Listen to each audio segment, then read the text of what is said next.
Good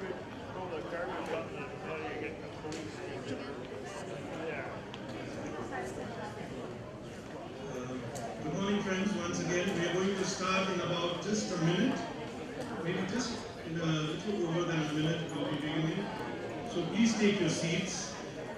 Those of you who are outside of the hall, please come inside. Volunteers, can you please usher in the participants into the hall?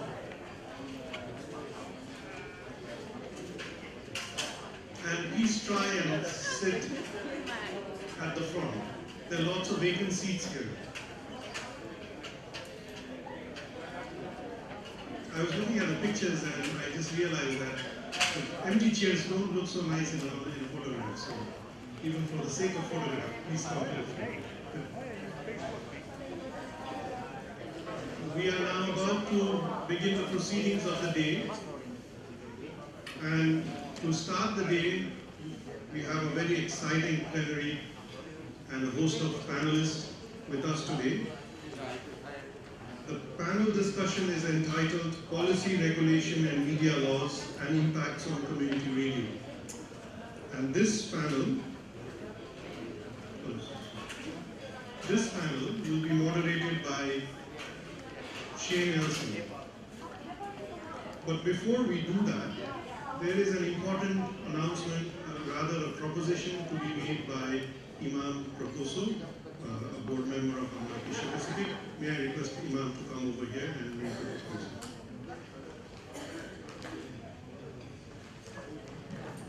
Thank you, Suman.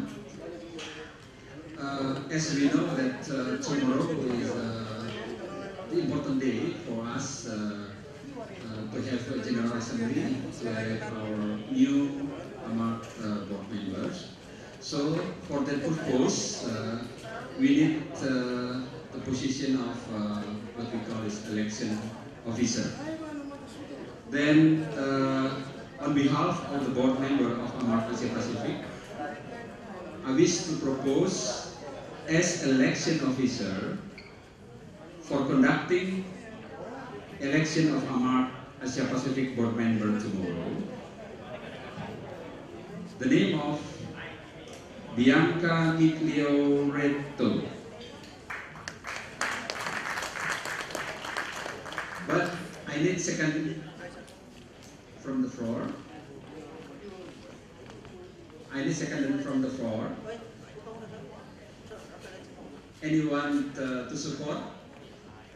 Just raise your hand and say your name and organization. Raymond. Okay. So the candidate is Raymond Villanueva from seconded okay. So then please give a crowd of applause if you agree that the election officers for conducting the elections of AMARC Asia Pacific board member is Bianca Miglioretto. Thanks so much. Thank you very much, Imam, and thank you everyone for conducting that very smoothly. I'd just like to clarify that as an election officer, Bianca will neither be standing as a candidate nor voting for any candidate. I think that's a given. So now we can proceed with the next, the first item of the morning, which, as I announced earlier, is a panel discussion entitled Policy, Regulation and Media Laws and its Impact on Community Radios. To moderate this session, I wish to invite Shane Nelson on the stage, please. And may I also invite the panelists to come over onto the stage, please. Supinia Klangarong, Honorary Council Member, the National Press Council of Thailand. Supinia has been a long-standing supporter and activist of freedom of speech and community broadcasting in Indonesia. She was until last year, a councillor of the National Broadcasting and Telecommunication of Thailand, and a very good friend of ours.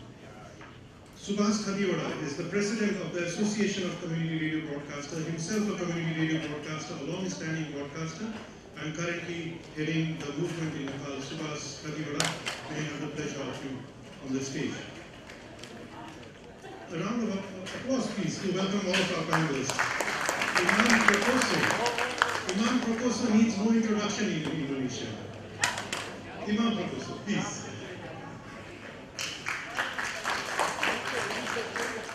And I'm very happy to invite Ilang Quizano from the Alter Media, People's Alternative Media Network of Philippines, to please join the panel.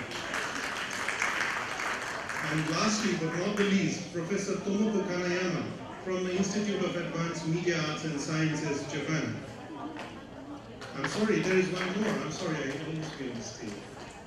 Professor Tomoko-san, please. Thank you.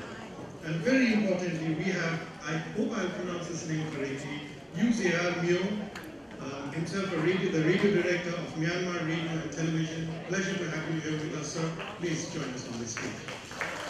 It's a round of applause for everyone.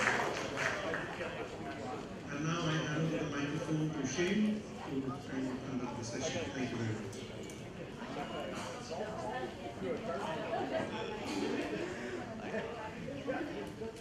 Thank you, Saman, and thank you, delegates.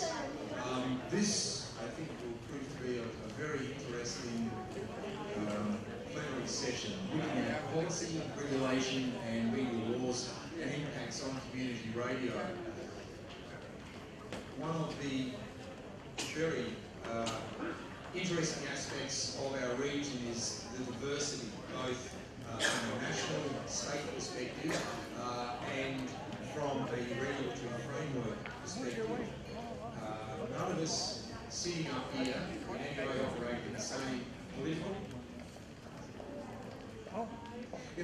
political or regulatory environment as any of the others.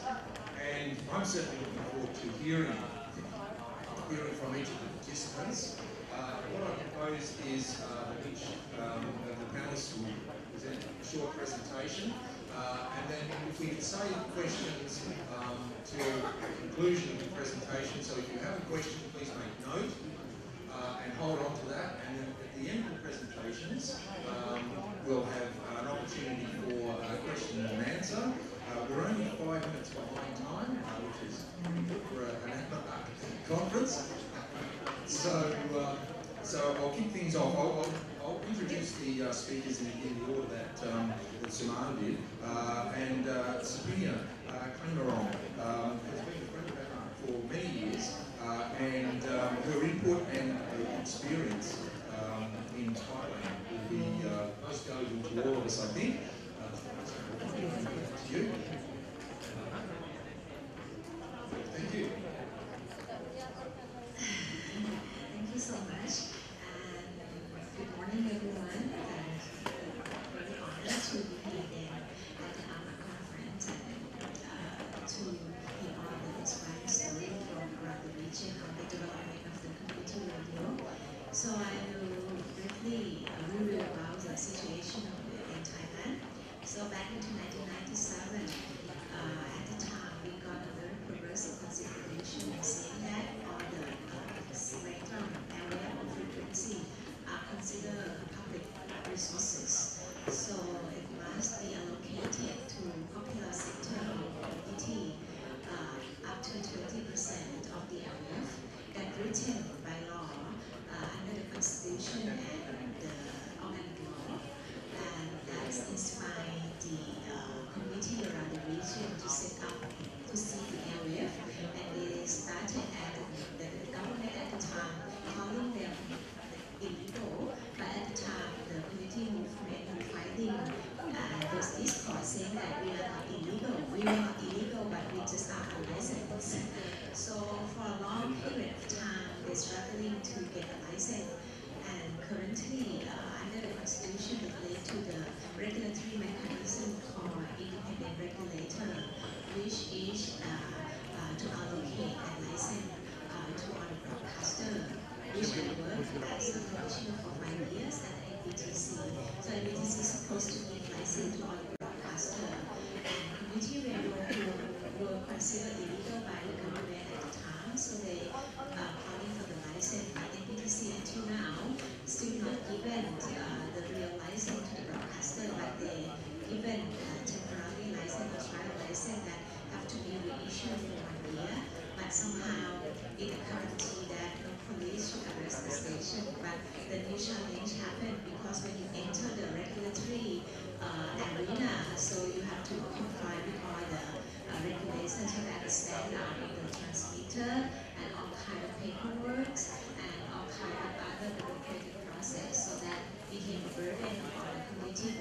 broadcaster because it needs some funding and it needs some technical works and it needs some kind of know-how. So it weakening somehow the community radio movement because of all kind of reasons. And at the same time, they're also challenging for freedom of speech because Thailand gone through many political turmoils, either under corrupted elected government and all. Now we under the military regime which restricted all kind of political speech. So there no political speech as much as before. And also the survival of the industry of the broadcaster because of the challenging of the new technologies and the social media and digital disruption and have to compete to get the audience with other kind. So many of the non-commercial broadcasters tend to be commercial one for the survival. So the real ones is struggling and they are suffering and they are calling the support of the government. And actually we had a very good law written that the government or regulator have to allocate budget for community radio. We call broadcasting fund or something, development fund. But currently only small fund being given to community radio after the law fighting is still not going to go back. Or after 20 years, I think the movement are all tired. But the positive one that all kind of principle written in paper in policy, but the real challenge is coming from the implementation and all kind of pressure politically, economically, and some of the condition within the movement themselves that may be facing internal challenge. So that's the current situation right now.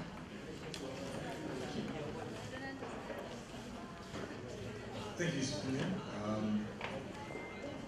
Being very tired after 20 years of audience.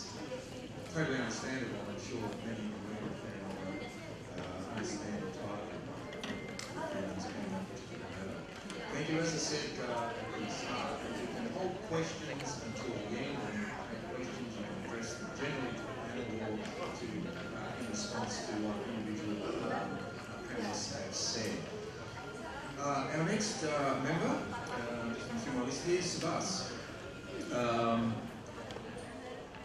From Nepal, from AMARC, the Association of Community Radio Broadcasters. Could give us an overview of the policy regulation media law environment that Nepali broadcasters operate. नमस्कार म नेपालीले योगदान राख्छु सुमन बस्नेतले मलाई केही सहयोग गर्नुहुन्छ सर्वप्रथम त यो अवसर दिएकोमा म AMARC एसिया पेसिफिकलाई नेपाली सामुदायिक रेडियोको साझा सङ्गठन AMARCको तर्फबाट आभार प्रकट गर्न चाहन्छु यो अहिलेको थीमेटिक छलफल खास गरी राष्ट्रिय आम सञ्चार नीति मिडिया नीति र त्यसभित्र सामुदायिक रेडियोको अहिलेको अवस्थाकै विषयमा केन्द्रित गरेर छलफल बहस गर्दैछौँ नेपालको सन्दर्भमा जाँदाखेरि हामी पनि Good morning everyone. My name is Suraj. I am from Nepal and I am going to speak in Nepali. And first of all, I would like to thank AMARC Asia Pacific for giving me this opportunity to be in this panel and to express our concerns and views from Nepal. I am sure and I am hopeful that this panel will focus a lot on the existing challenges across Asia Pacific regarding regulations, and I am going to contribute to the panel by telling you about the key challenges that we are facing regarding the media regulations and laws and where community radio does or does not figure out in the scheme of things in Nepal.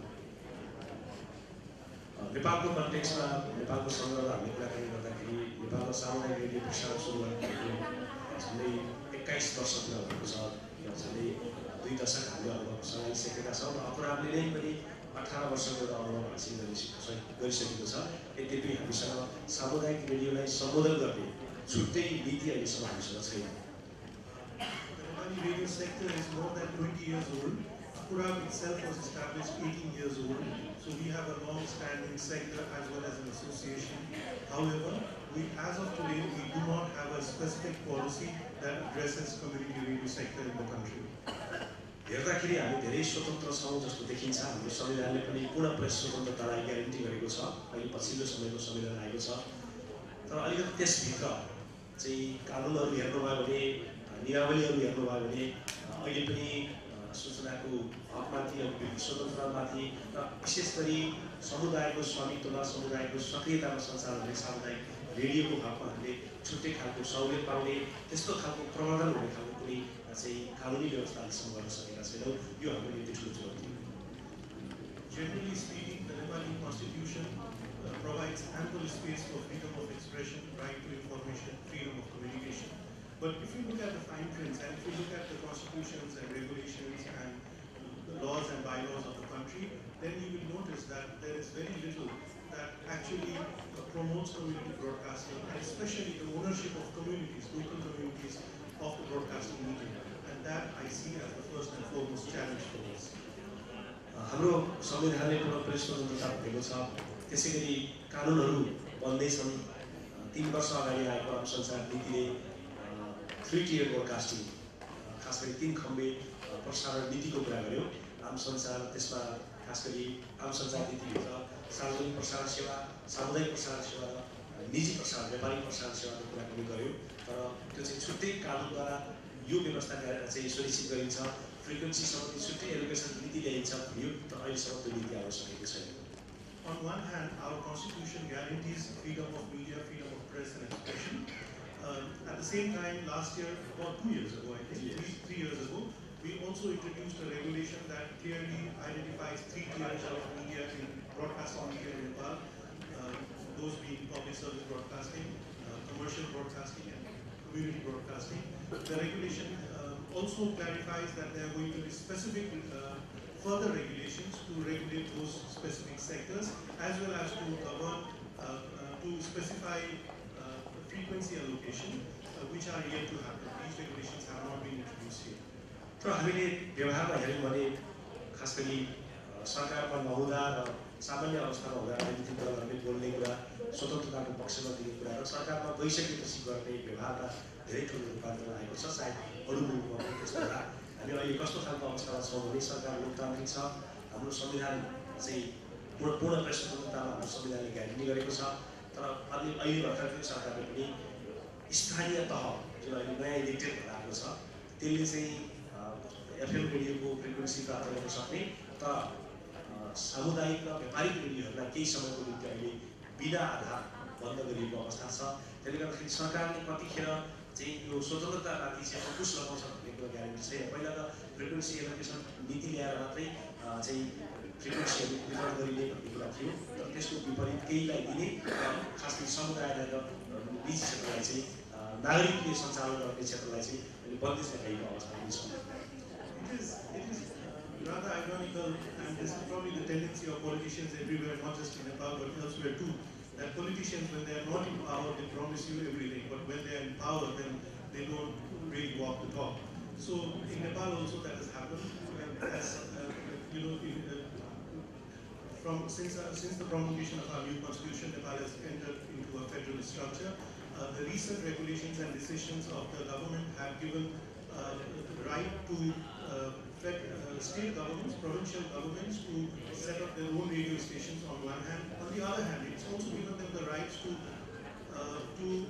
clamp down on commercial and community broadcasters without what we think ample background or reason. So on one hand, we have freedom of expression and freedom of press and media. On the other hand, and at the same time, while we also have a democratically elected government, such regulations are also coming in place, and these are matters of huge concern to us.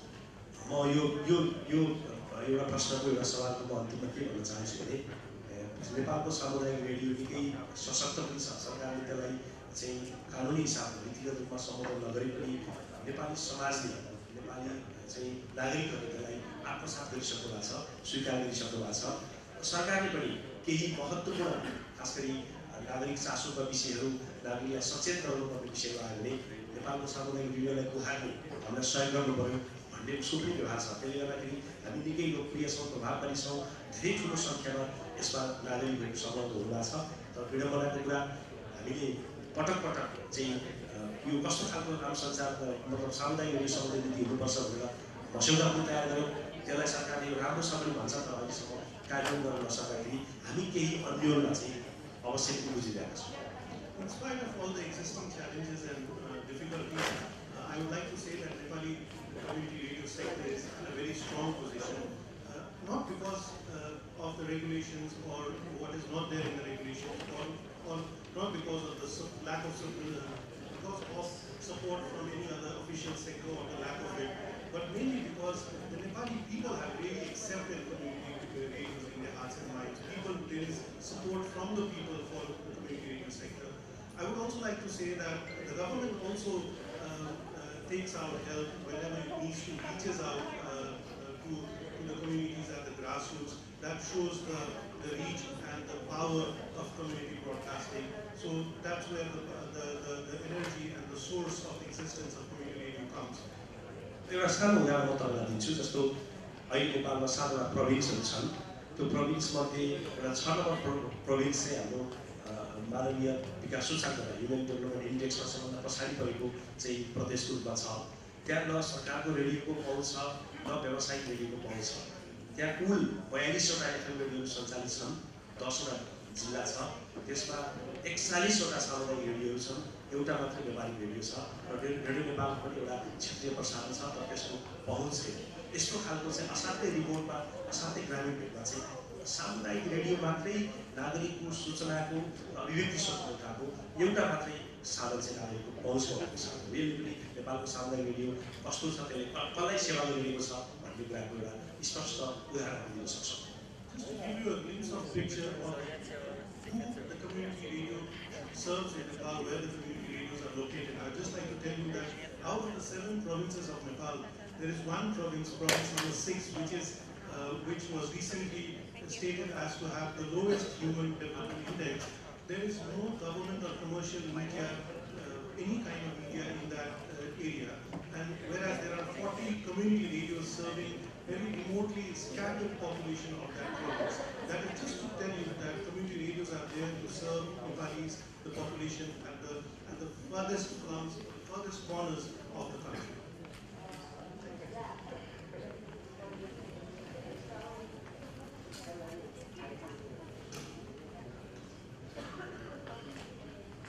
Thank you very much for bringing us up to date with what's happening in Nepal. And already, even though we've only had 2 speakers, I'm starting to see some common themes emerge. I'll be interested to hear as we go on if those themes continue through challenges from both the struggle of keeping momentum going, but also the resistance that seems, at least from the 2 examples we've heard of some states, to implement existing laws. So what I want to do now is hand over to Imam Perkasa from AMARC Asia Pacific in Indonesia, and well known here as a community radio practitioner activist and one of the champions of community radio. So you've got the microphone. Thank you, Imam. Yes, thank you, Shane. Morning, ladies and gentlemen, friends and colleagues. I would like to present the situation of policy for broadcasting, especially community broadcasting in Indonesia, and the challenge in the current situation. So first, I want to explain that after 4 years after new democratic processes came in Indonesia in 1998, we have a new broadcasting law in 2002. At the law, we acknowledge that the 3 different type of broadcasting: public, private, and community. So at the 2002, community radio and other community type of community broadcasting is already acknowledged by the government. But it is not enough for running the ideal of community broadcasting like community radios. There are a lot of challenges that we face during the process of implementing community broadcasting in Indonesia. One, the important thing is technology, but the others that not see that not can be avoided is that kind of the policy tend only to respond the today and the past constraint, rather than see the future challenge like technology and social cultures and economic situations. So in Indonesia, in Indonesia, this is often referred to as casing a kite. Maybe in Indonesia we call mengejar layangan putus, casing a kite. So we always too late to respond in the near future, rather than respond only the problem in the past and today. The other thing that maybe challenge is the interest of the capitals. As we know, I think it's not only happened in Indonesia, but in other countries also happened, that the power of capitals who own the big media also influence in the situations of media landscape in Indonesia. In the past, that state was neglected in looking at the public and community sectors, because it looked more than at the interest of the owner of capital rather than serving the public interest. At this time, has been a change.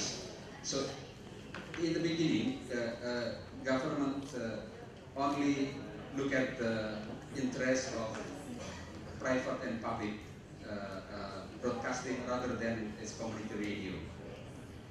But at this time, there has been a change where the government began to see the various other interests, including the community broadcasting, to be a major concern.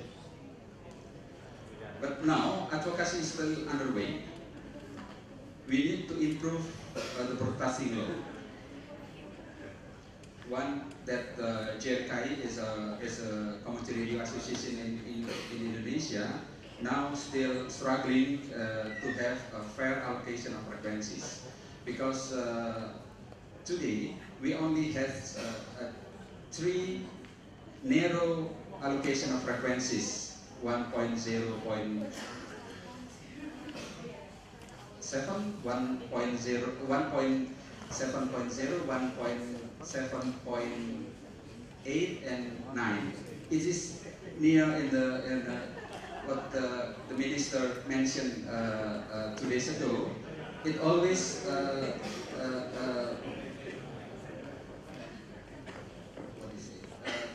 struggle with airplane frequencies. That's why interface. So that's why many community radios always have a problem with those kind of frequencies, especially if they're located near airport. That is one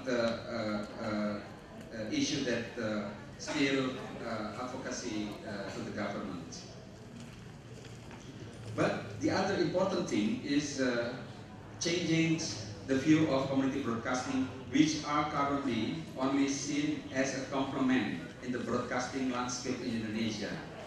So we need the community broadcasting or community radio to be part of important actors in improving the broadcasting democratic system and a part of information provider for the public. At that time, community broadcasting in Indonesia, many people's actors, media actors, only seen that it's only a complement of part of the media landscape in Indonesia. That's why now JRKI, through the JRK brands, association brands in the province level and many community radios, have a lot of cooperations with the governments to campaign many issues related to the public issues, like how to empower women empowerment, like campaign anti-corruption with anti-corruption house.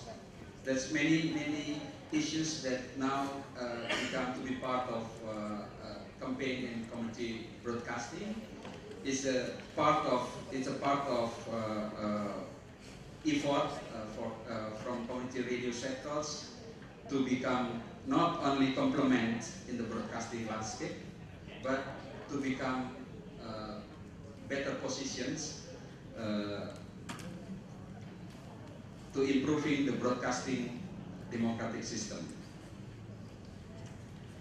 But in the other side, the effort to improving the broadcasting law is not similar with the situation in the parliament. The political situation for almost the last 10 years, there is strong encouragement from civil society, especially to improving, to change several things in broadcasting law. But the politicians in parliament have not considered the regulation of the broadcasting law as an urgent matter in broadcasting democratic system. After we have seen that the various interests of large capitals owners using the media as a tool of political interest. So in Indonesia, it is easy to find that a big company owned the big or the large media like televisions and also radio network. So they always campaign what they need, what they want, like in the political practical issues. The other side, in the development of community radio today, has gone through difficult times and made them stronger in improving themselves and fighting for their lives.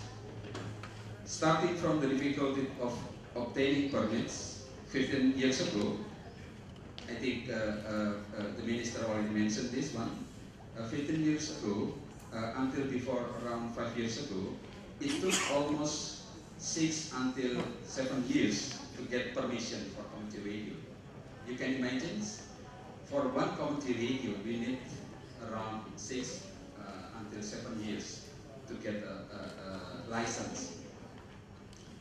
But no wonder, since the broadcasting law was passed in 2002 until now, only about 200 community radios have a license.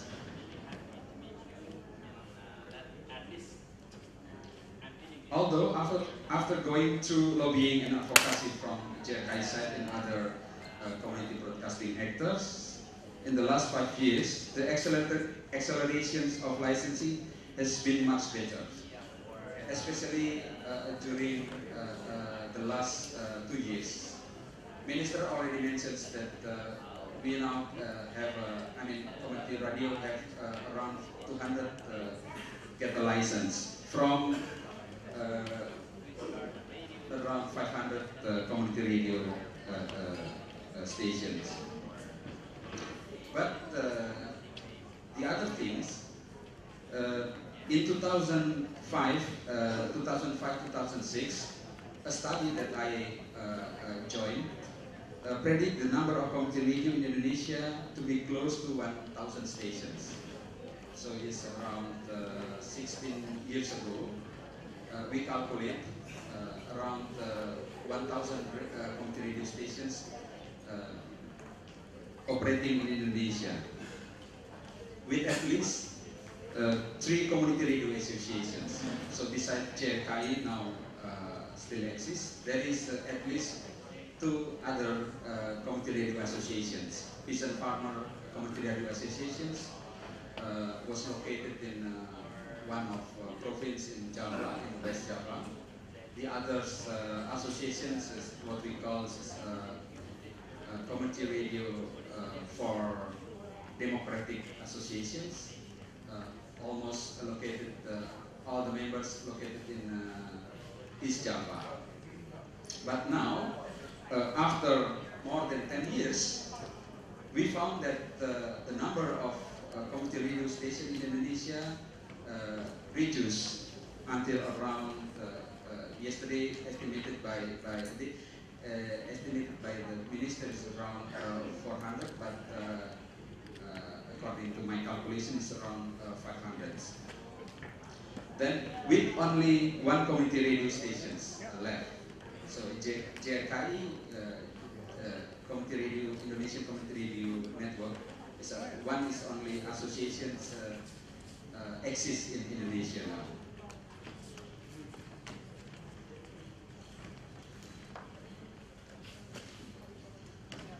But the struggle to remain consistent as a community broadcasting with the principle contained in the broadcasting law turned out to be not easy enough.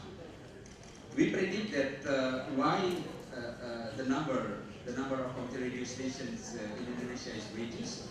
One important thing is they cannot deal with the principle of community broadcasting that already contained in the broadcasting law. The other thing is the difficulty to get a license problem, and many community radio have to be closed or banned. So in many provinces there is a lot of issues, there are a lot of cases. Community radio stations banned by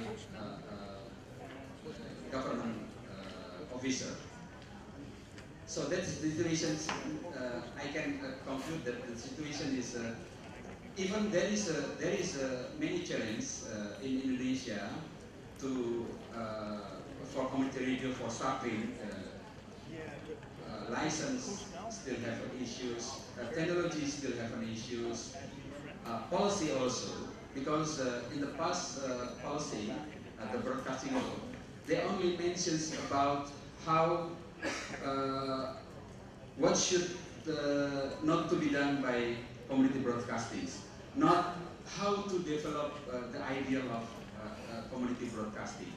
That's one challenge that in the advocacy levels, JRKI and other community radio sector should struggling with. I think that's enough. Thank you, Imam. Chasing the kite, what an interesting phrase. I'm sure pretty much everybody here knows exactly that experience. Thank you for sharing it with us. Elaine is our next presenter from Ultimate Media, People's Alternative Media Network in the Philippines, and I'm sure we have a very interesting story for them.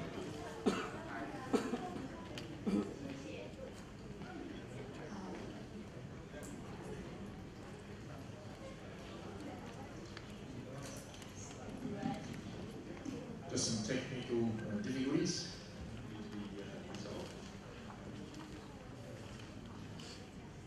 I think again, I just fill in over two of the awkward silence.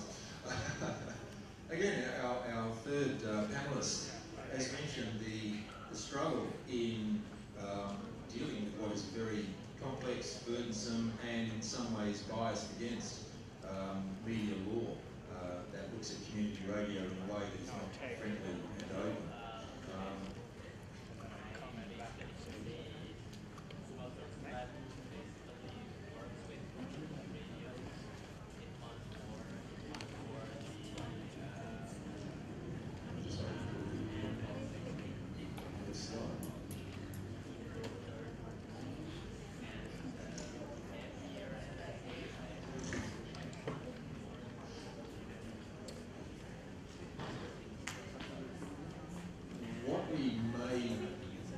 What we'll do is, while Lang is sorting presentation out, Terence, what?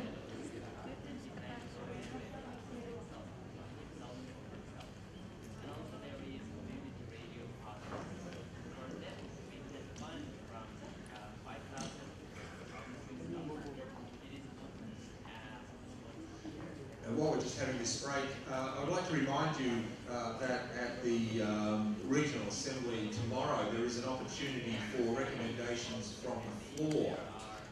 Those recommendations can come from any of the participants.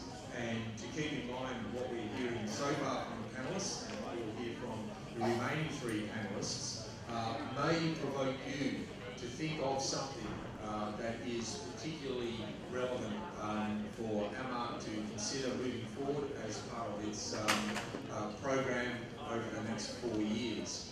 So those recommendations go back to the board and form part of the regional action plan, which is the call to action that the AMARC board responds to from its members here at the Regional Assembly. So please start considering any recommendations you may have on issues pertinent to the business that has been discussed so far, will be discussed and is being discussed now, and may come up in later conversation between now and tomorrow when the Regional Assembly commences.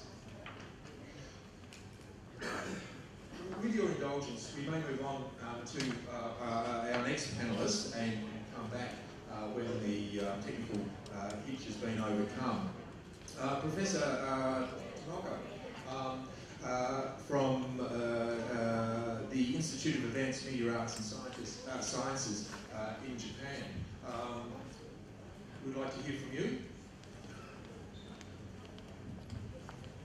Hello, good morning everyone. I'm very happy to be here to share our stories about community radio broadcasting, the policy in Japan. Actually, probably our policy might be a little bit different from other countries here. So I'll briefly explain about behind the background of how our community radio broadcasting regulation was enacted in Japan and what's happening in Japan right now. During the 1990s, all the politicians kind of emphasized the importance of the decentralization of the powers, and eventually came to the ideas that many voices through the community radios might be explicate the people through the thought and sometimes believe towards what happened in their communities. And then actually, that's ideas and come to the policies, and then the community radio broadcasting regulation was enacted in 1992 under the Broadcasting Act. And then that is probably different from the other countries in terms of the WHO initiative. So in the case that in Japan and the policy, the regulation was enacted by the government and the business sectors in order to close the information gap between the urban and the rural areas. So it's not really come from the grassroots or resident side, rather and more like the politicians and the business sectors, which is really probably different from other countries. And since probably the regulation was enacted, it's already 26 years, and the number of the community radio station is 320 at present. So it's quite increasing the numbers, and I think that the increasing rate is still accelerated because of we have every year we have the disasters, and they realize that the community radio is really useful for the disaster prevention and disaster broadcasting. And we have the other things that it might be different is that the model is the community radio stations. The model is based upon the existing radio broadcaster. That means that the financial is based upon advertisement, not really like grassroots or like fundings or subsidies, something like that. Rather, it really depends upon advertising from their community business or industry or something like that. So that I think that the Ministry of Internal Affairs and Communication is really concerned about the security or stability of the operations, how to get the funding and how to operate with this kind of the funding. So that our regulation is every time the license is only valid only the 5 years. So every 5 years they apply and then prove that their kind of operation is healthy and sustainable to keep the broadcasting. So in that sense, I think the government sector is not much concerned about what they are broadcasting. Rather, the kind of because of like the frequency is the public scarce resources, so that they are really concerned about once the broadcaster open the station stations, and then they are not gonna stop any broadcasting for any reasons, even like accident. They are really seriously concerned about their operation, so that if they stop for any reasons the broadcasting, so that they have to submit any tons of the reports to the government, which is really burden for the community radio stations. So actually, but on the other hand, I think before 2010, I think the government, I think that there is one big lobbying group, which is Japan Community Broadcasting Association. They are trying to do lobbying for to realize that better conditions, for example, to upgrade output power of the transmitting signals, 1 watt from 1 watt to 10 watt, and 10 watt to 20 watt. So at present, they guaranteed to use like a 20 watt to reach their resident. And so kind of there is the regulations and the movement, and also I think the policy is more like society-centric approach, so that the government, it's kind of flexible to deregulate their regulation. But that situation is really different, changing in 2010, because the government amended the Broadcasting Act in that the community radio stations is redefined as media, the same as the mass media, because of they use terrestrial telecommunications and using electronic power and using the frequency, so that whatever's community radio broadcasting or larger national radio broadcasting is the same as the radio broadcasters. So that means that even like their community, their target is community, but their request is the same as the other mass medias. So it's become much harder for the community radio station to comply their request from the government. And also we have a really bad, maybe you know that we have like in the Great Great East Japan earthquake happened in 2011. So at that time, it's unprecedented, it's probably really, really bad. And then I think it's record to have like 30 emergency radio station was open for that disaster. So the government realized that the community radio stations really need to function for the disaster broadcasting anytime. So it means that after the 311, that disasters, the government, the direction is changed, reverse courses.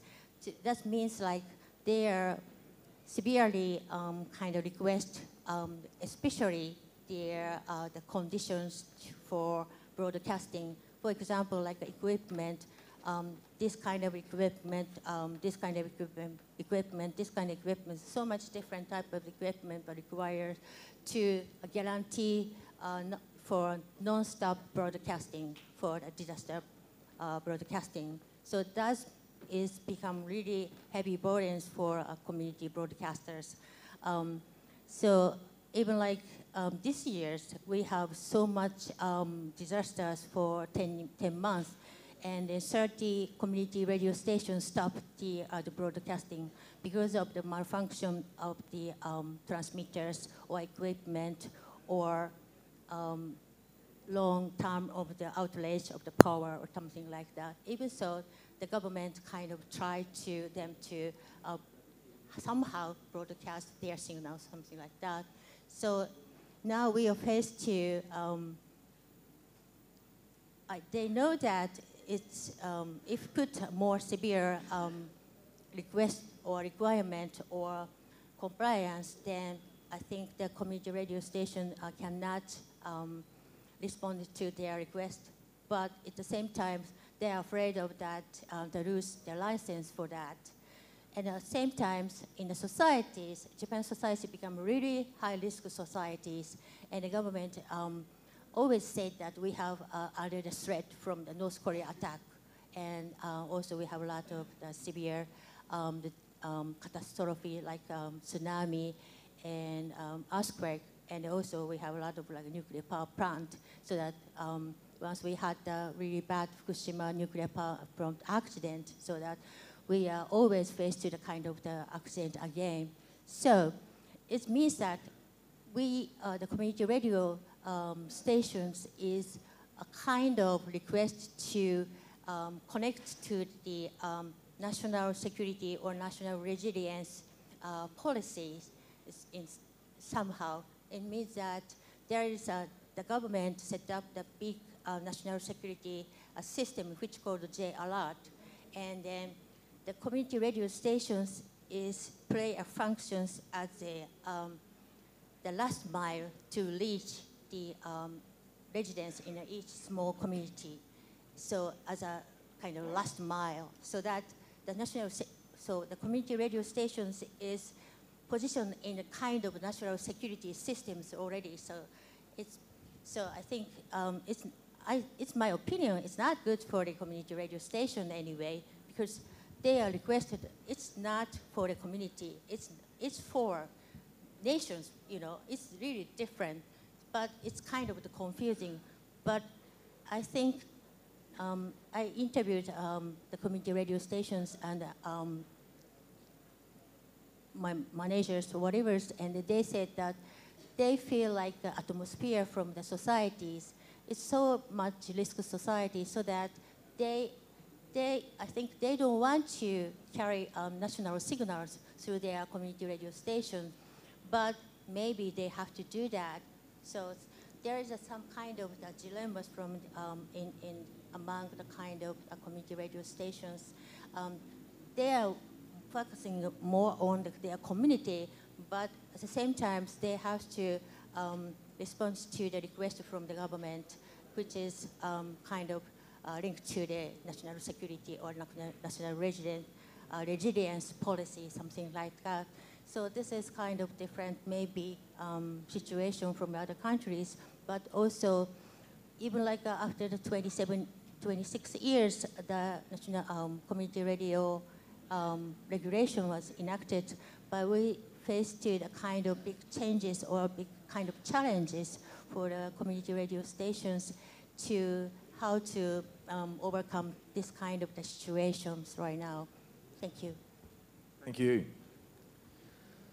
Our technical issue has been resolved, I believe. So perhaps ladies before gentlemen in this case.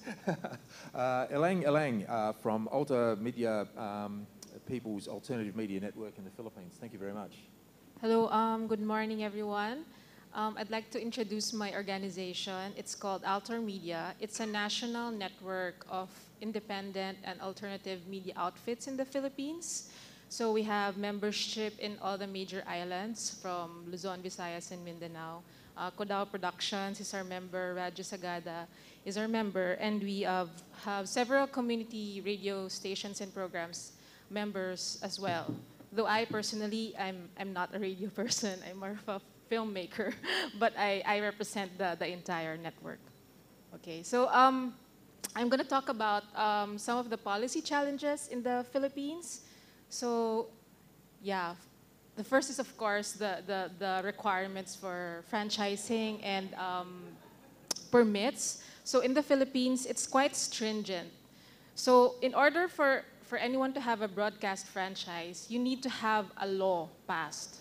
So the process is actually how how laws are passed in the Philippines, which is you have to find a sponsor, a congressman sponsoring you, and then you have to have at least majority, 70 plus congressmen who will endorse your bill.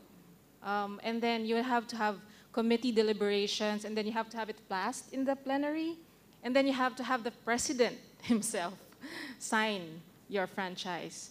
So that's actually, it originated in the 1930s when, we were under colonial rule, and then it has to pass the National Assembly, and then they didn't amend it ever since. So it's like, it's a law. So as you can see, that kind of process is really very prone to corruption and harassment. So our member radio network, which serves the entire of Mindanao, they're in the process of having their franchise renewed, and they say that they actually have to buy a Xerox machine because of all the papers that they have to give to each congressman. And they have to pay for the flights because the Congress is based in Manila and they're in Mindanao, Davao Bay. So that gets pretty expensive. So it's very difficult. And then aside from Congress, next slide. Sorry, the previous slide. Yeah, you have to go through the National Telecommunications Commission, which is the executive branch. So they're the ones who assign the frequencies, and they give you another permit. So even if you have the franchise, if you don't have the permit from the NTC, then you won't be allowed to broadcast. And then aside from that, there's also the local government unit, which will also need to have some permits for you to operate in the locality, in the area. So you have like 3 levels of approval. And the system is really, what they say on the ground is that, you have to bribe government officials just so that they will give you the permit. So either you bribe them with money or even fruit and clothing, just the small bribes. And then also in the LGU, it makes it vulnerable to harassment by politicians, because a certain mayor or a certain governor can have your permit revoked because they don't like what they're saying about you, or they think that the station is owned by a rival politician. So next slide. Next, yeah. So you can see from various news reports that, first of all, the president himself is using the broadcast law to actually repress media. So he's been threatening that he won't renew the license of ABS-CBN. And ABS-CBN is like the biggest broadcast network, one of the biggest broadcast networks in the country, because he thinks that their coverage is critical of his administration. So repeatedly he says that I won't renew their franchise. I won't renew their franchise. So that is an outright threat on press freedom. And then at the local level, you have the NTC ordering actually the closure. Like in Davao region, they ordered the closure of 30 local community radio stations. And a lot of these are like just technical issues, like their transmitter got destroyed, so they replaced it, and then the serial number is a new serial number. So they said that, oh, it's not allowed because it's a new transmitter. Or they say that the tower they use is not up to standards because they use a bamboo pole instead of steel. So just some little technical requirements. They use it to actually crack down on stations that they think are critical to the administration. Of course, they deny it, but on the ground, that's what the broadcasters think.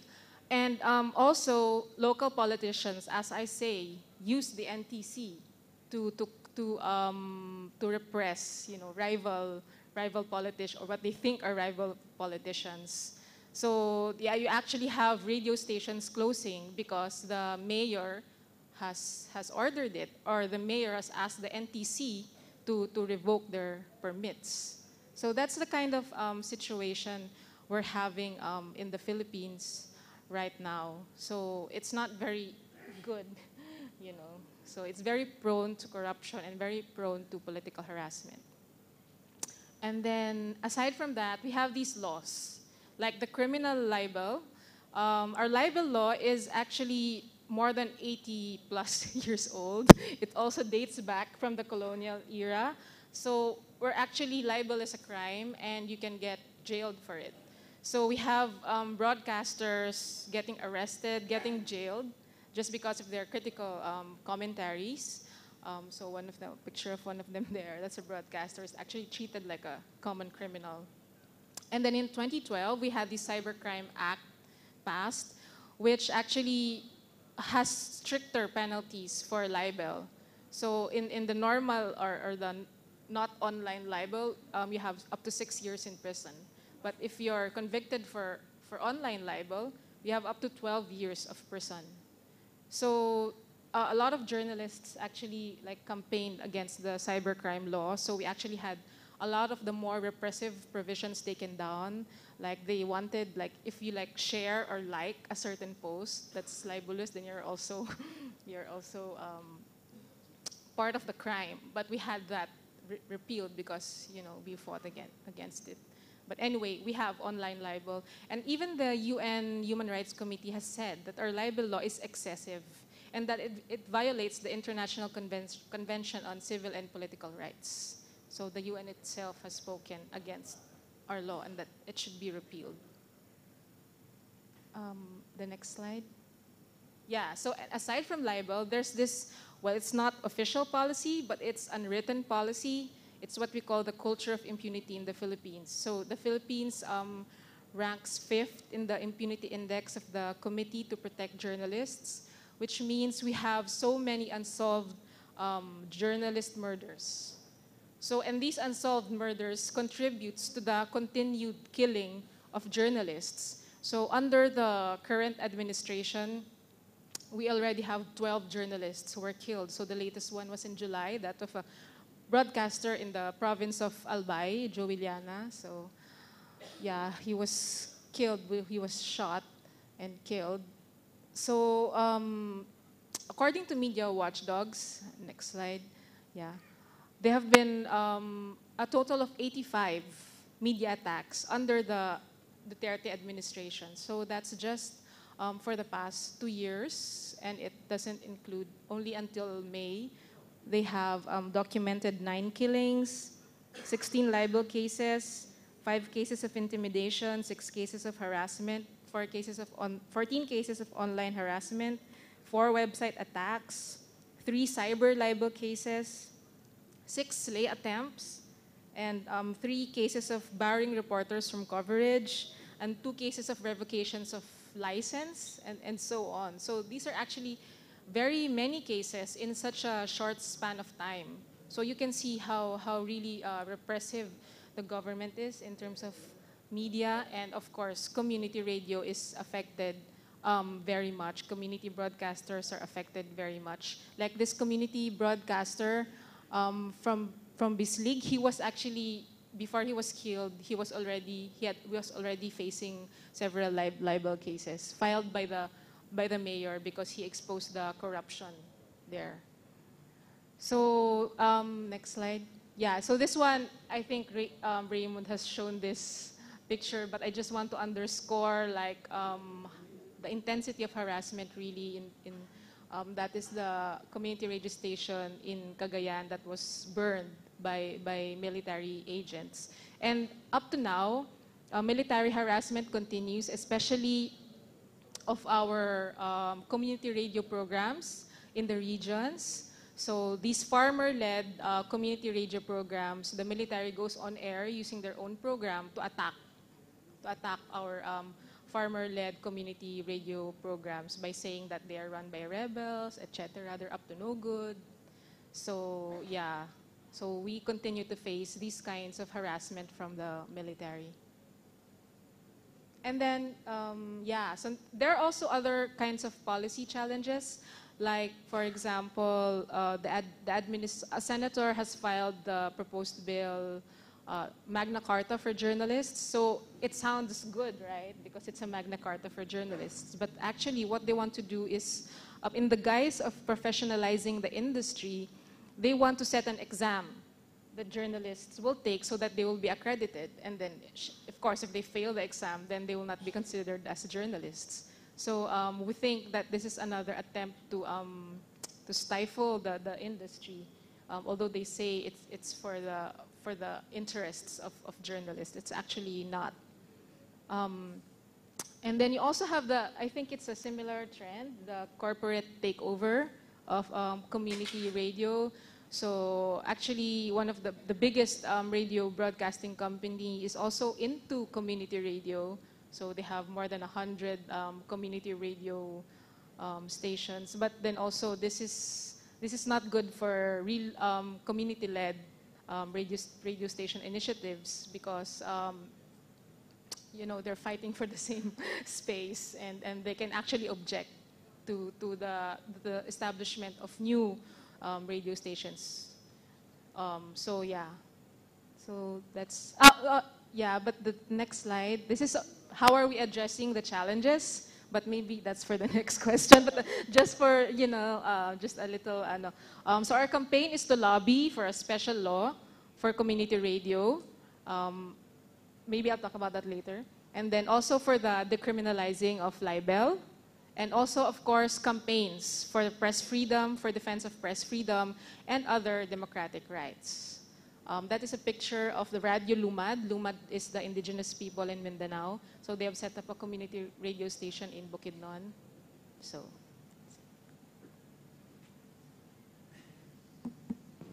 Thank you. Thank you. And we will come to, in the question time, what are people and how are organisations are standing up to incredible challenges and threats. Yuzayar has been very patient. The radio director, Myanmar Radio and Television, we look forward to your contribution. Thank you. Hello. Good morning and Selamat pagi. Thank you, Shane, and thank you, Ahmed, for inviting me to be here with you to share our views and thoughts of my country, Myanmar. And I'm Zia, director of Myanmar Atan Radio. Myanmar Atan is the voice of Myanmar, and it is under the Myanmar Radio and Television. It is under the Ministry of Information. So my station is the state-owned station. So like our other panels said that I'm not from the community radio field, but I work for the community radio because I am one of the members in the drafting committees of the broadcasting law and bylaws of the country. So first and foremost, I'd like to present about the brief, the history of our broadcast industry in my country, Myanmar. And most of the time, previously, most of the time, the broadcasting services is the state-run, the state-run services, and only the state can be run this broadcasting services, and if someone run this broadcasting services, he or she will be sued by court and will be 5 years in jail. So this is very, how can I say, strongly prohibited for these services for many years since the time of the colonial time. But after 2008, at that time, the very severe cyclone Nagit hit our country, and I think more than 80,000 of people were devastated because of these cyclones. After that, the government changed the mindsets and allowed the private broadcasters to run that business in the remote area and also in the urban areas and rural areas, so especially in the coastal regions, to establish the FM station. So far now we have the government station and also the private station are running across the country. And after that, in 2010, after the general election, the historical general election in the country, the first and foremost, the democratic government has been organized, and then we changed some of the policy in the broadcast industry, and with this, as part of this democratic transition, we are stopped drafting the broadcasting law since 2012, and now the broadcasting law has been already enacted. And according to the broadcasting law, I think according to the Article 56 of the broadcasting law, at least 20% of our broadcast frequency has to be reserved for the community radios in each and every areas. So it is a good price for the for the community radios in the country of my country. And so, and for the in the previous panelists, I heard that there are lots of community radios running in the different countries, especially in, I heard that from Japan, there are more than 300 community radio stations, and also in Indonesia and Nepal, more than 200 community radio stations are running. So it is very encouraging for me to be, for my country to be like them in the near future, because our broadcasting law has already been enacted, and now we are drafting for the bylaws, and the bylaws will be come out soon. And in the bylaws, we also mentioned some good points from, and good practices from the other country we can also include. And for the community radio services, we start the very first pilot project of the community radio services only in 2016. And now some of our colleagues are now here in this room together with me. Our very first community radio is called the KFM. KE means the Star Flower FM. So this, with this pilot project, we are now drafting our laws and policy for the upcoming community radios. And so far we have received a lot of good, I'm going to say, experience from the community radios pilot project. So in this pilot project was run with the assistance from one of our NGOs, local NGOs. They are supported by the TW Academy, and works together with the Taliban Township. Taliban Township is the rural town in our country. So far the KFN has a lot of support from their relevant community, and they are running very well in this area. And inauguration ceremony of the KFN was supported by our union minister. He inaugurated this KFN, and so far we have a lot of policy challenges, as you have mentioned before. Because in our country also because the legislation process of the country is too long, and we have to talk a lot with the parliament members about the concept of the community radios, and so we have to negotiate with the other relevant organization, especially for the copyright issues, with the Member Users Association and the Composer Association and something like that. We have different association we have to negotiate for the copyright issues, especially for the music, because of the community radio we have to use the music and the entertainment to attract the audience, and so we have the less of training school, because the broadcast industry in our country is very new, and so we need to extend the training schools in the country, especially for the technology matters, and so for the human resources, for the DJs and presenters and something like that. And so the policy makers have to think about the sustainable fundings for the community radios, because the community radios should be free from the commercial and political pressure. And so we have to think about it very well. And so far we have been received the application letters from the community radios applicants from the country. More than I think 10 applicants we have so far received, but so far we don't have organized the broadcasting council, because after enacting the bylaws we have to organize the broadcast council. the Broadcast Council will be the real regulator. So the Broadcast Council will distribute the proper license for the community broadcaster and also for the commercial broadcaster and the public service broadcaster, like that. So far we receive the interest of the others community, but one of the challenges is, we also need to organize some of the community leaders level advocacy meeting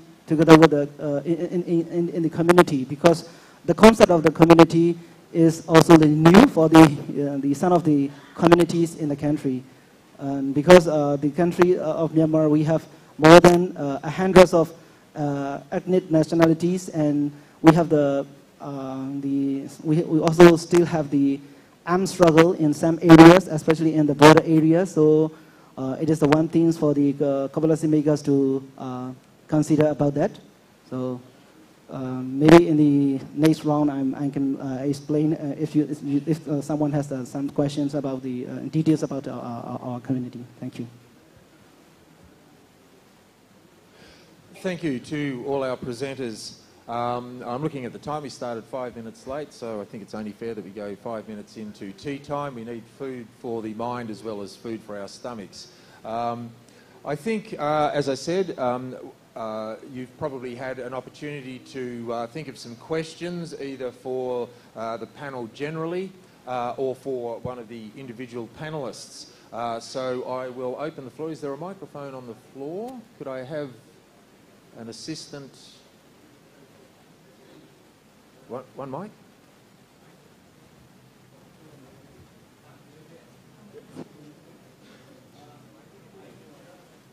Okay. Thank you. We have a microphone available for questions. If you have a question, please raise your hand and I'll attempt to take them in the order that I see them. Do we have a question on the far side? Could you raise your hand again, please? The gentleman in the second row, and then, yeah.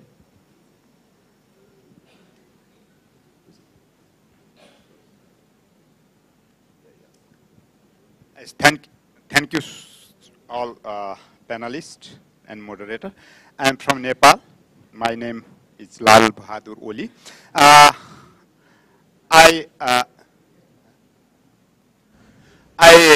got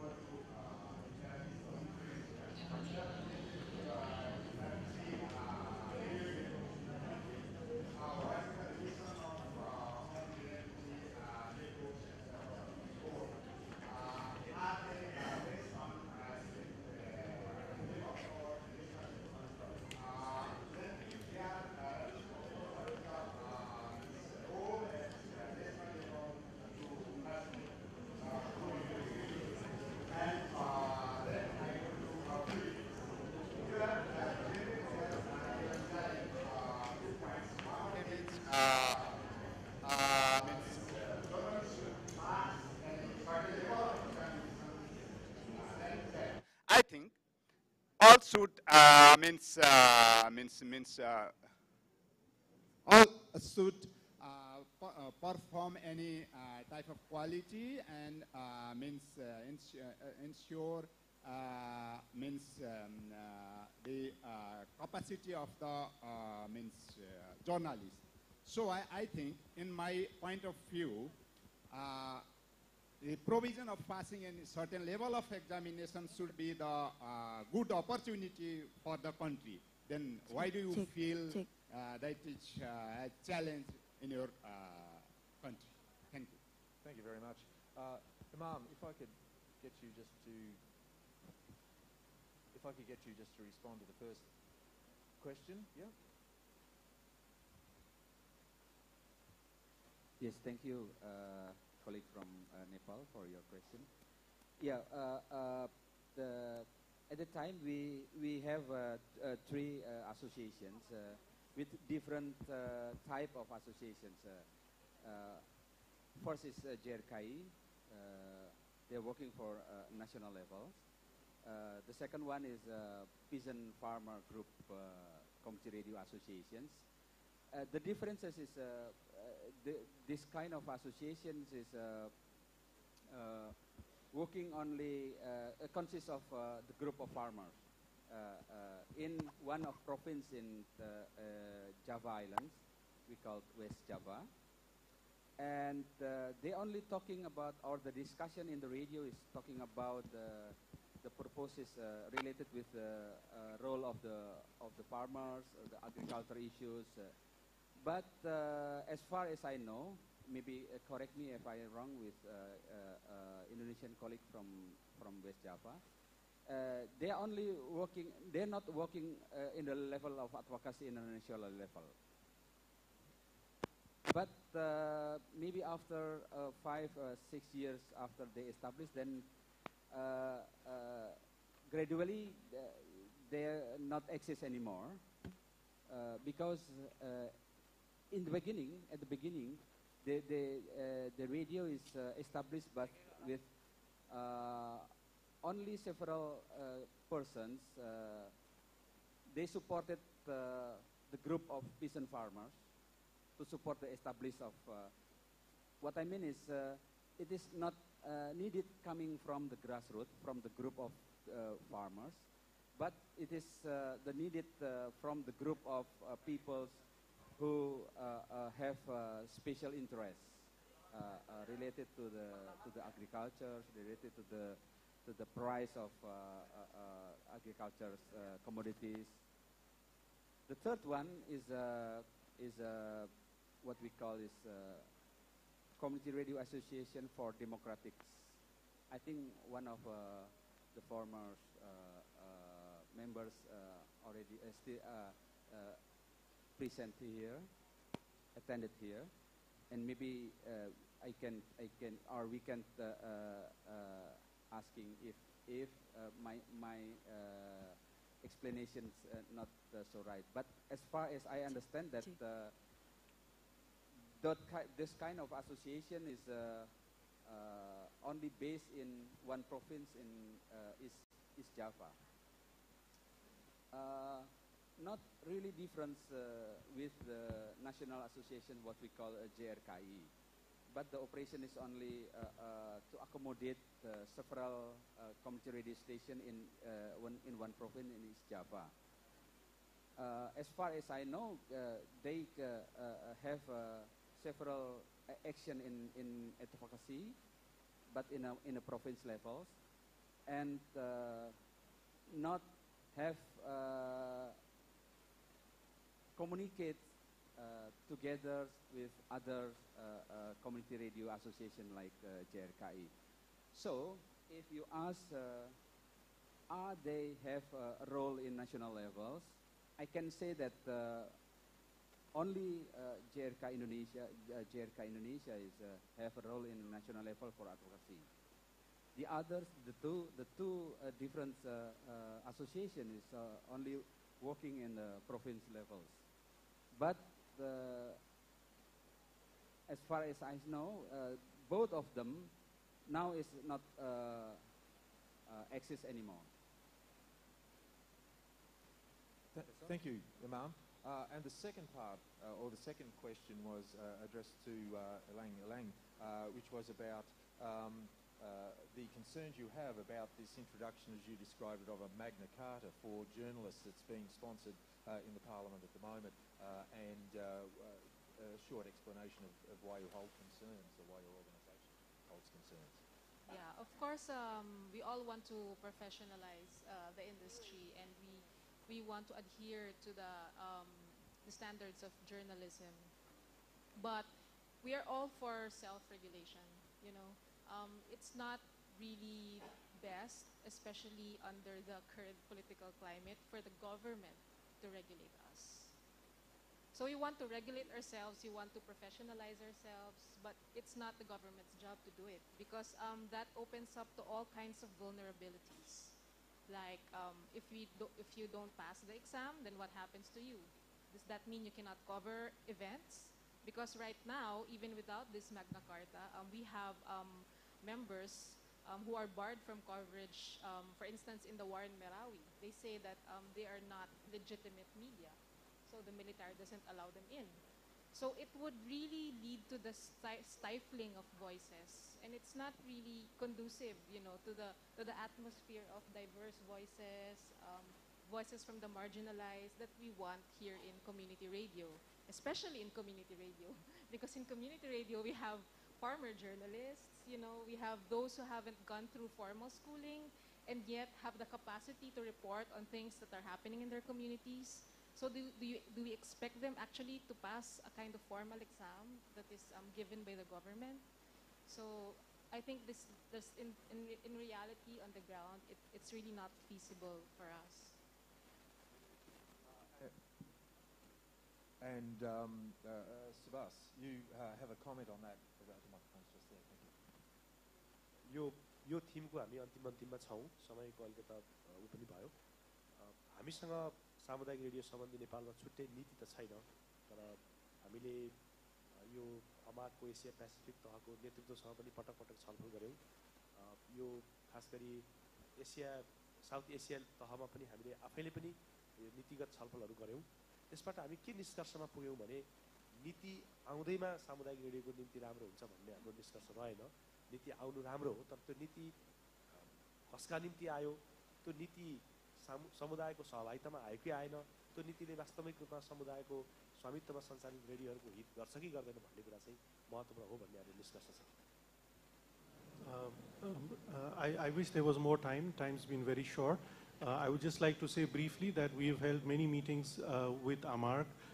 We have also taken initiatives to have consultations at South Asian levels regarding policy and regulation for community radio. And the conclusion that we have arrived so far is that it does not suffice just to have a community radio policy.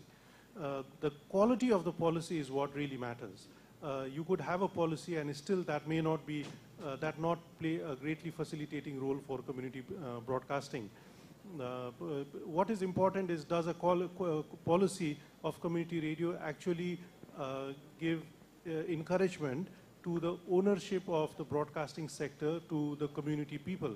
I think that is really at the heart of everything. That is the core issue. So the quality of the policy is what actually matters. त्यसले गर्दाखेरि हामीले अहिले हाम्रो देशमा हामीले सरकार समक्ष पनि एउटा सामुदायिक रेडियो सम्बन्धी नीतिको हामीले ड्राफ्ट नै गरेर एउटा मस्यौदा बुझाएका छौँ। त्यसमा ती कुराहरू हामीले प्रबन्ध गरेका छौँ।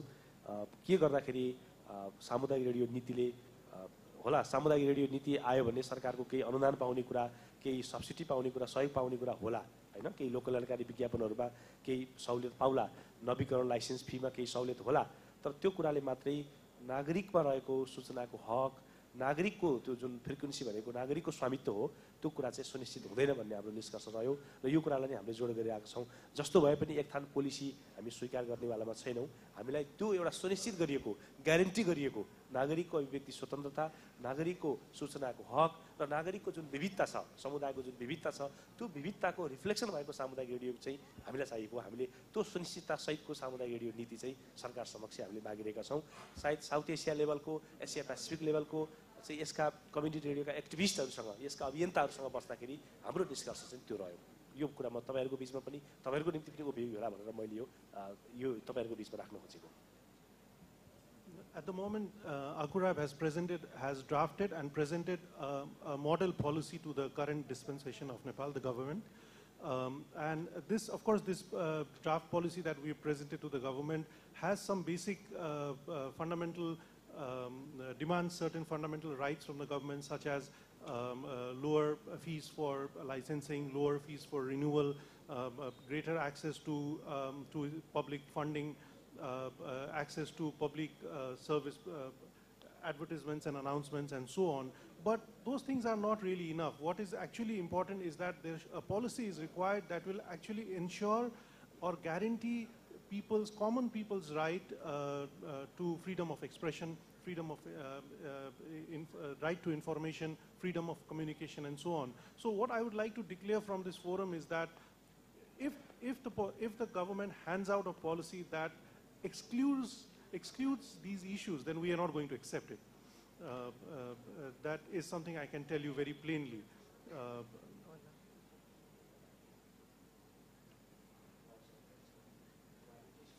And in the process of drafting this policy, we have had the opportunity to hold consultations with broadcasters and activists from Asia Pacific, from South Asia as well as Asia Pacific. And our demand in the draft policy, the way the draft policy has been formulated, actually incorporates the recommendations and suggestions that we have received from our colleagues and fellow broadcasters from all over the region.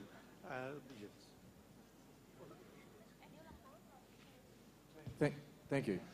I've looked at the time, and with your indulgence, there were three other questioners who put their hands up, if the room is willing to continue into the tea break, that will mean a shortened tea break. But if the room is willing to do that, what I propose is to take only the remaining three questioners from that first round, and I'm sure that you will be able to catch up with one or more of the participants if you have specific questions for them during the tea break and over the rest of the day and into other periods before we disperse back to where we came from. So we had a question from down the front here, and then we had two from this side up the back. So if you could have a microphone down the front, please.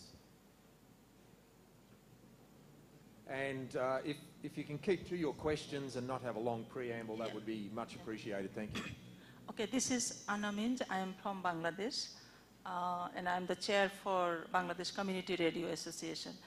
My one is actually not the question, it's sort of comments and maybe recommendations for ourselves or maybe for AMARC. One is, thank you for all the panelists for enlightening us with the policy environment of all the countries.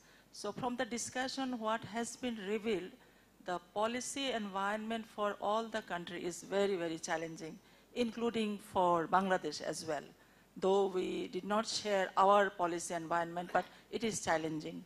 So I was just thinking, and in the ground, when we work in the country level, despite of the community radio level or despite of the association level, our focus is more on the program quality and how we can build trust among the community rather than focusing on the policy advocacy. So I was just thinking of whether we as the associations and also the AMARC can focus on capacity building of the associations of different countries so that we have capacity how to do the policy advocacy at the country level, because this is the place what I have seen from the discussion is really critical. Otherwise, we are struggling a lot in the ground, but the policy environment, if it is not conducive, if it is not supportive, we cannot actually advance a long journey. So that is one suggestion for consideration at the AMARC level. And the second question, or maybe the comments for Indonesia, Imam Bhai, I was just thinking of the 1,000 community radio has been shut down. So maybe you have the lessons learned documentation why these community radios have been closed down. So this might be learning for other countries. So that we are actually aware of in what situation the community radios are shut down. So we actually are aware of so that we do not fall into that similar situation. So these are two comments from my side. Thank you. Thank you very much. And that is an important point you raised there about sharing the stories behind the closures of stations, particularly when there are large numbers of stations over a period of time have closed for whatever reason and lost their ability to access the airwaves. So thank you for raising that point. That is something that comes into the collective history of the organisation, but is also a valuable learning tool for other nations and other countries in their progress towards establishing and maintaining and sustaining community radio. Thank you for that. There were two questioners from this side of the room. If we could have a microphone. Oh, you have one. Thank you. Good morning. I am Charlie from Pecojon. Maybe adding to the challenges of radio in the Philippines. In the Philippines, the NTC, National Telecommunications Commission, they allow emergency broadcast during disasters. But then these emergency broadcast stations, they are shut down when the social welfare and development says that its emergency is over. But then the critical information comes or should be delivered to the people during rehabilitation phase already. So I would like to ask the other countries if they have experienced such, or what are their experience during emergency broadcasts. That's all. I think perhaps Imam, the question was about in the Philippines, the situation is that the government will allow during a natural disaster for licensing of a temporary community radio station, but once the government deems that disaster is over, that event is finished, then there's nothing during the recovery and rebuilding phase. And so I think the question, if I'm correct, is can you give us, both from Japan and from the Indonesian perspective, a very brief overview of what you can do or what the legislation or law allows in your countries? Yeah, thank you, Shane. Short, briefly. Yeah, we have many cases about establishing emergency radios during disasters. Usually, we establish after disaster happened, and we only get operating around 6 months, maximum 6 months, get a license, a temporary license for 6 months. Then after that, in many cases that the radio still exists, but they become a community radio. In North Sumatra, we have in many cases in Indonesia, we treat like as a community radio development rather than continuing emergency radio stations. Usually after 6 months or after 1 year. Thank you. In terms of the emergency radio station in Japan, usually it's just when right after the disaster happened, I think the head of the municipality kind of call the government. We need to set up, open the emergency stations. Then they got the license to open it, and then I think typically it's emergency radio station is for during the recovery situations, and then once it's finished, almost done, and they close the stations. That's a typical way. But since the 311 is really big kind of damage, and it's really long way to recover, so that this is in that case, the government, local government, asked the central government to extend the to open the durations like 6 months and 1 year, and then up to, I think the longest one is like 7 years. So it's a kind of exceptional case, but I think the government to think about that and then consider a definition, define what is an emergency, what is emergency situation. It's not only the recovery, but also the kind of the reconstructions, and or maybe the people need to really recover not only from the damage, and including like a emotion and something like that. So in the case, probably the government need to maybe change the kind of the policy, I hope. Thank you. Thank you, Professor Tomoko. And Subhas has a comment as well. म यसमा नेपालको पनि केही अनुभव राख्न चाहन्छु। हामीसँग छुट्टै इमर्जेन्सी रेडियो भन्ने चाहिँ छैन, त्यस्तो प्रावधान छैन। तर यद्यपि नेपालमा 3 वर्ष अगाडि जुन ठुलो भूकम्प गयो, त्यो भूकम्प जाँदाखेरि नेपालका धेरै रेडियोहरू चाहिँ ठुलो क्षतिबाट गुज्रिनु पर्यो। यद्यपि हामीले त्यो क्षतिको बेलामा पनि आफ्नो आफन्तहरू गुमाउँदाखेरि पनि रेडियो स्टेसनहरू पुरै भत्किँदाखेरि पनि हामीले केही सामग्रीहरू त्यसबाट नै क्षति नपुगेका सामग्रीहरू जोडेर आकस्मिक रूपमा अरू साथीहरूसँग भूकम्पले क्षति नपुगेको जिल्लाहरूबाट उपकरणहरू मागेर हामीले अत्यन्तै द्रुत गतिमा साथीहरूले काम गर्नुभयो। धेरै साथीहरू आज यहाँ पनि हुनुहुन्छ जो भूकम्पले अति प्रभावित बनाएको रेडियोको त्यतिखेर आफ्नो ज्यानलाई हत्केलामा राखेर चौरबाट प्रसारण गरेर त्यो राहतको लागि उद्धारको निम्ति काम गर्ने साथीहरू त्यहाँ हुनुहुन्छ। सायद त्यो कुरा चाहिँ नेपालको सामुदायिक रेडियोलाई अझ सम्मान गर्ने राज्यको तर्फबाट पनि त्यसलाई सकारात्मक हेर्नको निम्ति त्यतिखेर खेलेको भूमिका पनि निकै प्रशंसनीय छ। I'd like to say that although we don't have the provision for setting up emergency radios in Nepal at times of disasters, I'd just like to tell you that in 2015, when we were struck by a massive earthquake, radios played an exemplary role. Although radios fell down together with the rest of the communities because of the earthquake, radios pulled resources together very quickly. Radios from unaffected areas helped radios that were affected. And at least one radio we were successful to bring up at least one radio per district, per affected district, to ensure that people were not, there was not a situation of an information or communication blackout. That one radio was at least set up to serve people in that emergency situation. And many of our radios in those areas that were affected by the earthquake were very badly affected. Their equipment was damaged. But radios from unaffected areas supported those radios, and equipment was given to them so that they could come up on air. And I think the way our radios performed in those dire circumstances has raised their value and the respect in the eyes of the people a lot more, and perhaps also in the eyes of the government. And many of those broadcasters that suffered heavily personally, not just professionally, not just in the stations, but also personally, are actually present here in this hall. Yes, yes. And there was one questioner further up, and I can't see them. I don't think. No, it was the other side. Sorry. I think we have to wind up.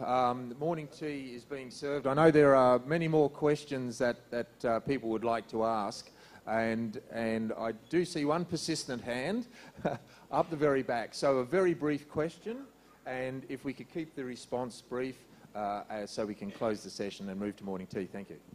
Okay, my name is Nur from Community Radio Network for Democracy. Maybe I just to add information from Mr. Imam Prakoso to talk about the advocacy about regulation, especially of community radio regulation. In 2009, Community Radio Networking for Democracy is done action or demonstration to the governor office and also to the building of Parliament to demand that the government to revoke the government regulation, especially of the number of 51/2005, which has considered the impartial and community radio. In addition, we expect the frequency allocation for community radio at least is 20%. And also the Ministerial Decree number 15 of 2003 clearly allocated three frequency channel for community radio. Just only in 2007.7, 2007.8, and 107.9. So we think that there is not enough only one channel for community radio. There is not justice for community radio only that canal. And also in the other side, we ever make a event or workshop with the GRKI also, and discuss with the Indonesian Commission of Broadcasting to talk about how the regulation more be justice for the community radio. Yes, only to add the information about it. Thank you. Thank you very much for expanding on the responses from before. Ladies and gentlemen, you've been extremely patient, as have our panellists been. I know that there are more questions, and if you approach the panellists over a cup of tea or lunchtime, that would be fantastic. What I would like you to do is, firstly, to thank, via applause, the panellists for their participation. Thank you very much. Morning two, we are running a little late, so we only have approximately 15 minutes. So if you can be very quick in obtaining a cup of tea or coffee or other drink and a snack to bring back in for the 5th plenary, which is emergency broadcasting for disaster management, and we'll try and kick that off, get it underway at 11:30. Thank you very much for your time this morning.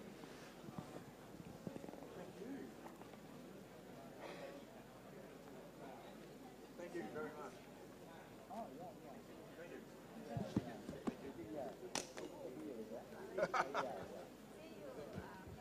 See you for lunchtime. This is it, Beijing then?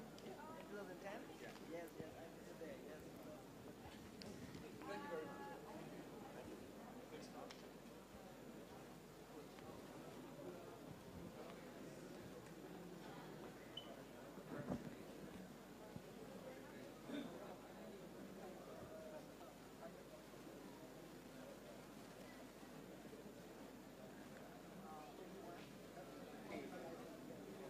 Already get license.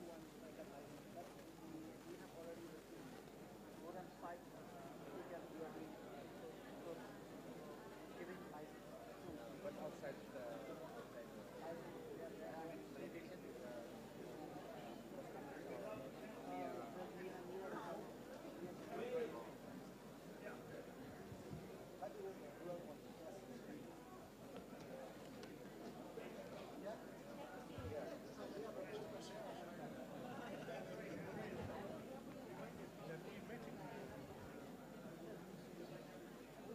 in China.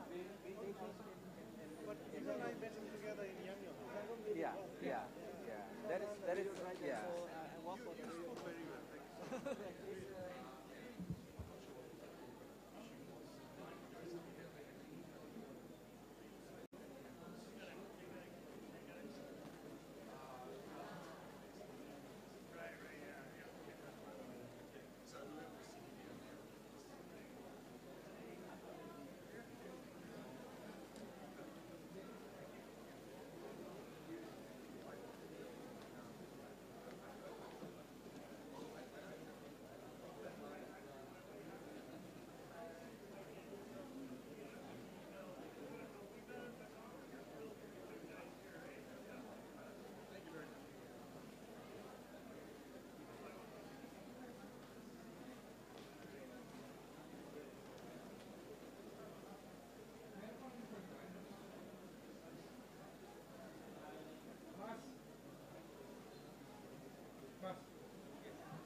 May I have your attention, please? May I request everyone to please bring in your coffee, tea, and snacks into the hall. We're going to start any moment now. Volunteers, please ask everybody to come in.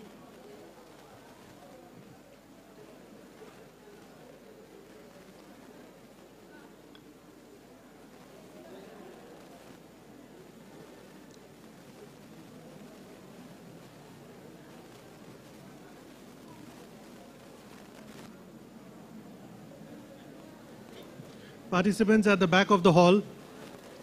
Participants at the back of the hall, please take your seats.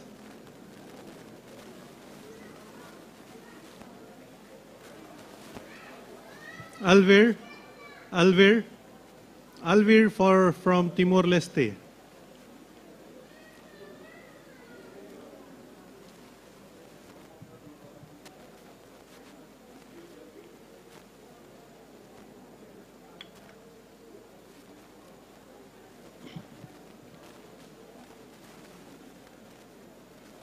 Take your seats, please.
Okay, we can start now.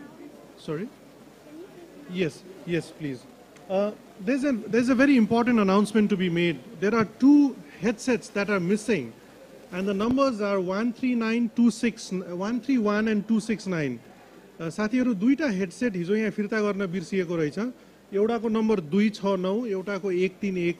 हामी मध्ये कसैसँग पर्यो भने कृपया यसलाई त्यहाँ clear गरिदिनु होला। एक्चुअली आफ्नो ब्यागमा हेर्नु होला, हिजो त्यो आफ्नो ब्यागमै परेर गएको हुन सक्छ। 269 131। कसैले आज बिहान हेडफोन नलिकन पनि आफूसँग हेडफोन रहेको पाउनुभयो भने त्यही हुनुपर्छ। Thank you. अब साथीहरु, अब हामी सुरु गर्छौं। Participants, we are going to begin now. Please take your seats. Volunteers, could you please ask the participants to come inside the hall? And we are running behind time. We are already running 10 minutes behind time, so we need to start immediately. Please take your seats.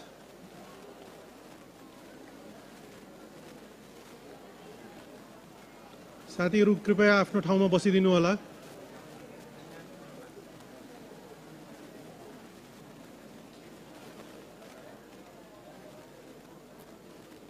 Okay, so before we start the next session, the plenary,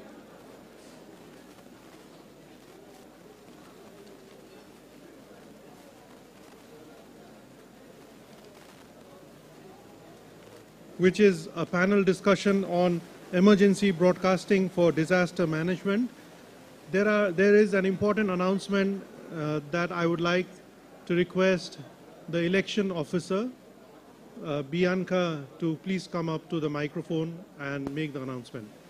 Bianca, are you here?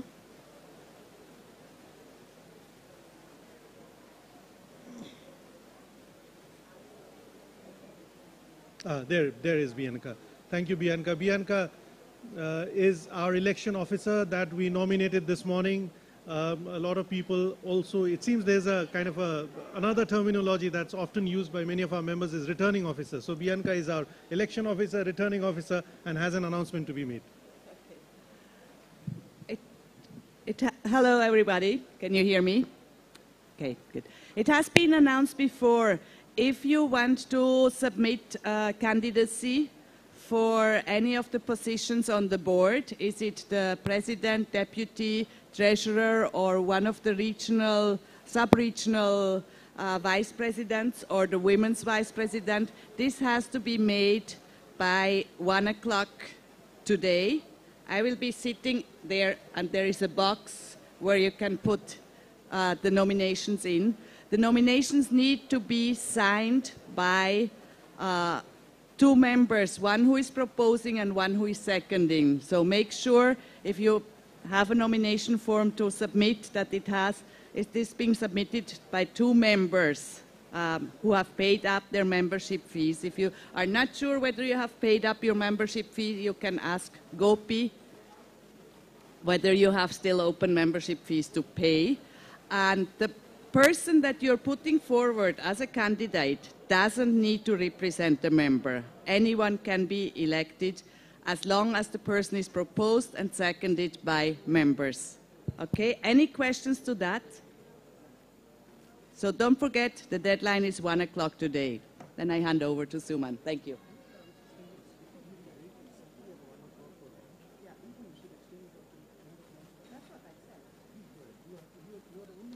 Okay. Suman is advising me, and I hope everyone agrees in here, because lunch break is at 1 o'clock. So people might want to use the lunch break to find seconders and proposers. Whether we do it until 2 o'clock, Suman? No, whether we do it until 2 o'clock, because at 2 o'clock the workshop starts. I have to conduct a workshop, so I can't. So if we take it at the deadline until 2 o'clock, does everyone agree?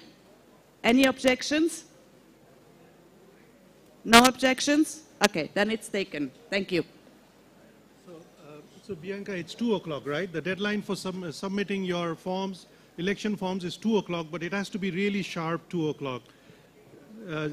European 2 o'clock, and not a South Asian 2 o'clock. Yeah. So now we can begin Friends, at the back of the hall, साथीहरु हलको पछाडी नेपाली साथीहरु अगाडि आएर बसिदिनुहोस् please अब हामी सुरु गर्दैछौं. So now I would like to invite the moderator of the next workshop, panel discussion, Emergency Broadcasting for Disaster Management, Dr. Mario Anton Biro, Professor of the University of Atmajaya, Yogyakarta, a very, also a community radio activist, somebody who's done his PhD on disaster management with community radio. So it's a pleasure to have him as our moderator, also a member of the organizing committee and the organizing host. Mario Anton Biroyo. Yes, please welcome the moderator. I would also like to invite the other panelists, Junichi Hibino, FMYY Japan, Lakshman Khadka, who is the treasurer of the Association of Community Radio Broadcasters. He is also the chief of a community radio station, Hamro FM in Nepal. Lakshmanji. Robert Hopkins. Nobody would have missed him. So, Robert's been here all the time, everywhere. Great to have you here, Robert. Robert Hopkins, Open Broadcaster Canada. I'm sure he will tell us more about Open Broadcaster. And finally, last but not the least, Sina Mitro Sutarno, the president of JRKI Indonesia. And I hand over the mic to the moderator.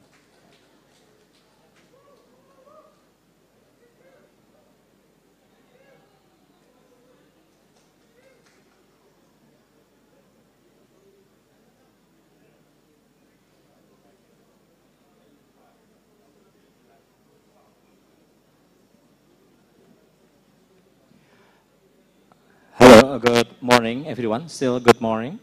Still morning before 12. Yeah, I'm happy to be here with our all panelists.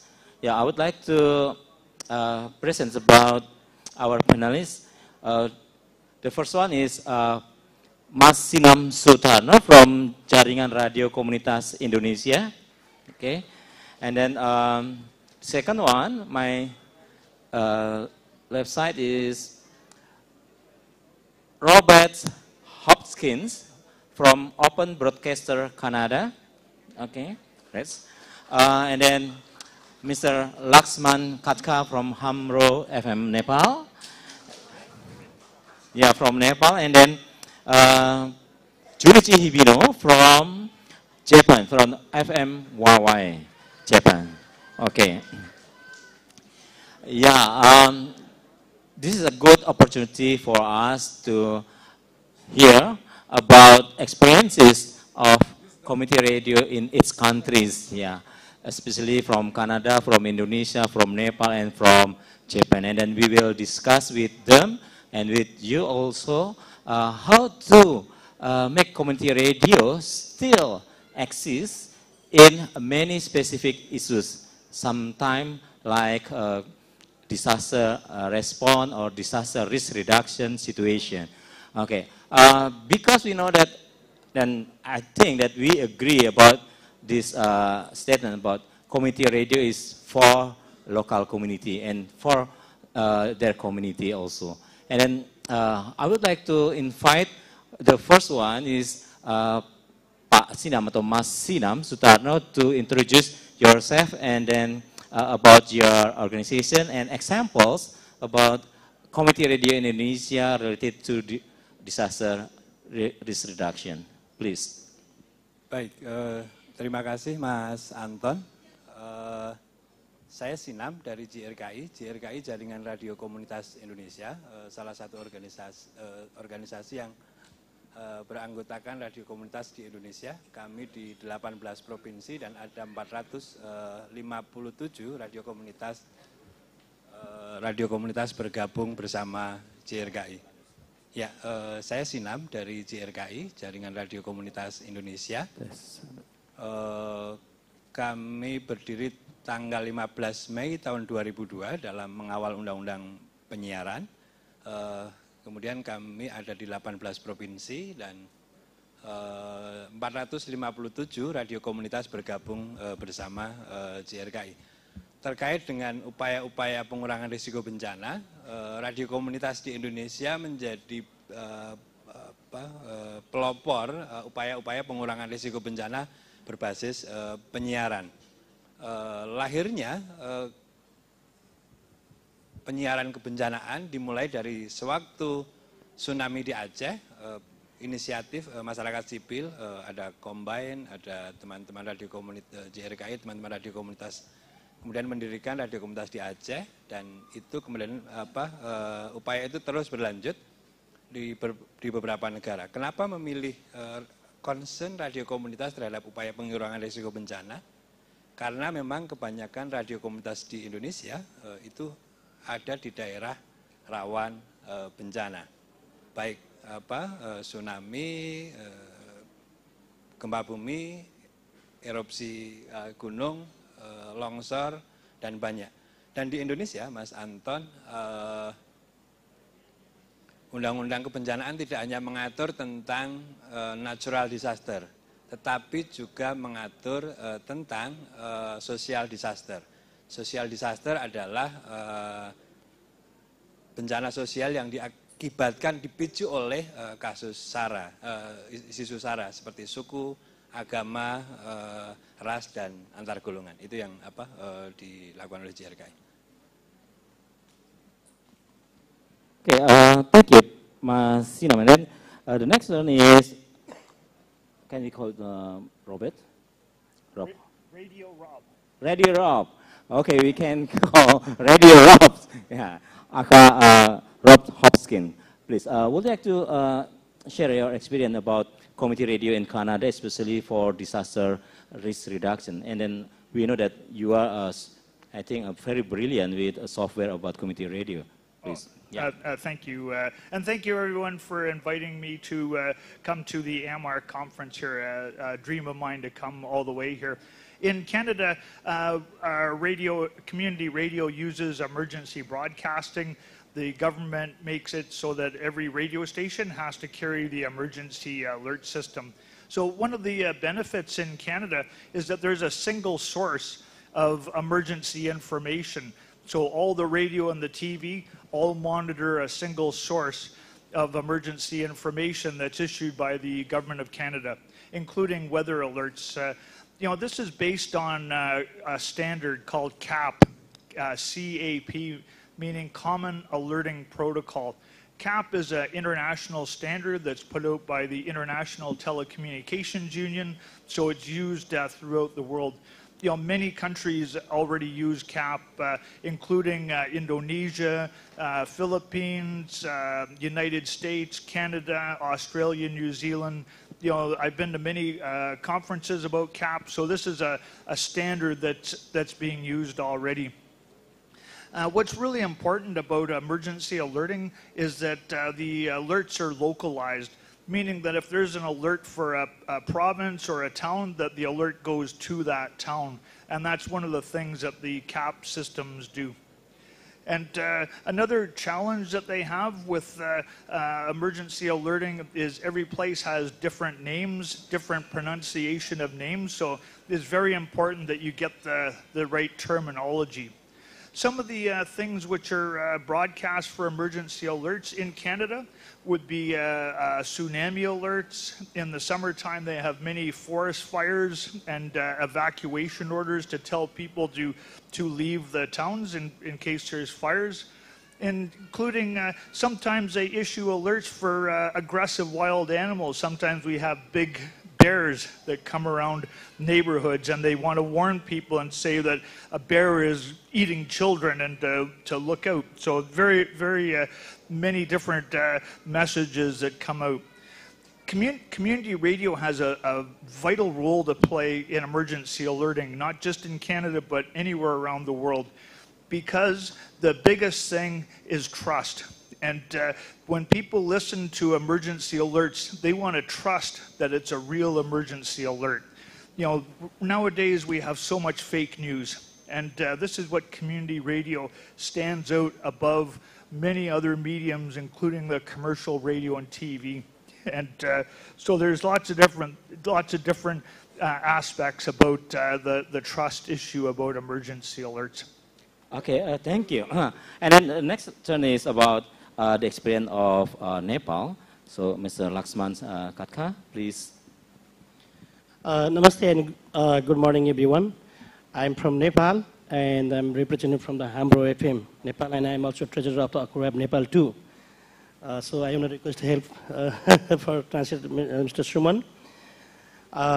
म चाहिँ यहाँहरूलाई यो disaster म्यानेजमेन्टको सन्दर्भमा अलिकति आफ्ना अनुभवहरूलाई बढी राखेर सुरुवात गर्न चाहन्छु कि हाम्रो नेपालमा 325वटा सामुदायिक रेडियोहरू भएका मध्येमा हामीले केही वर्ष अगाडि मात्रै यो डिजास्टरको निकै ठुलो सामना हामीले गर्नु परेको थियो 2015 मा 3 वर्ष अगाडि आएको भूकम्पले हामी कहाँ निकै ठुलो क्षति बनायो करिब 10,000 मान्छेको डेथ भयो र लाखौं मानिसहरू घरबार विहीन भए त्यही सन्दर्भमा हाम्रा 325वटा सामुदायिक रेडियो मध्ये 58वटा सामुदायिक रेडियोहरुमा क्षति पुग्यो र 10वटा पूर्ण रूपमा बन्द हुन पुगेका थिए।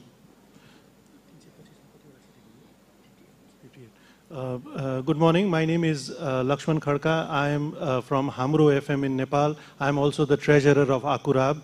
I'm going to talk to you about how Nepali radios faced disaster, especially a couple of years ago in 2015 when we were struck by a massive earthquake. Out of the 325 radios that community radios that are in operation in Nepal, 58 were directly affected by this radio. 10 radio stations were completely destroyed. More than 10,000 people lost their lives, and over 25,000 people were deeply injured. Yes.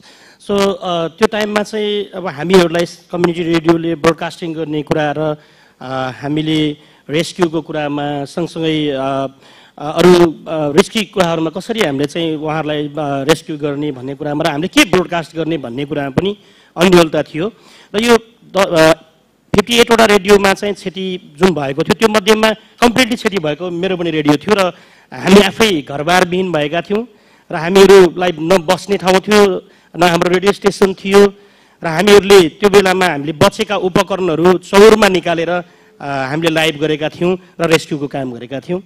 At the time of the earthquake, when the earthquake struck, we are not very clear about what was to be done next. We are not sure what kind of content was required, how those contents were to be produced, and so on and so forth. And out of those 58 radio stations that were damaged by the earthquake, one happened to be mine. In fact, mine was one of the radio stations that were completely destroyed by the earthquake. We salvaged whatever equipment we could out into the field, and the emergency broadcast that we started from our radio station was done from the fields.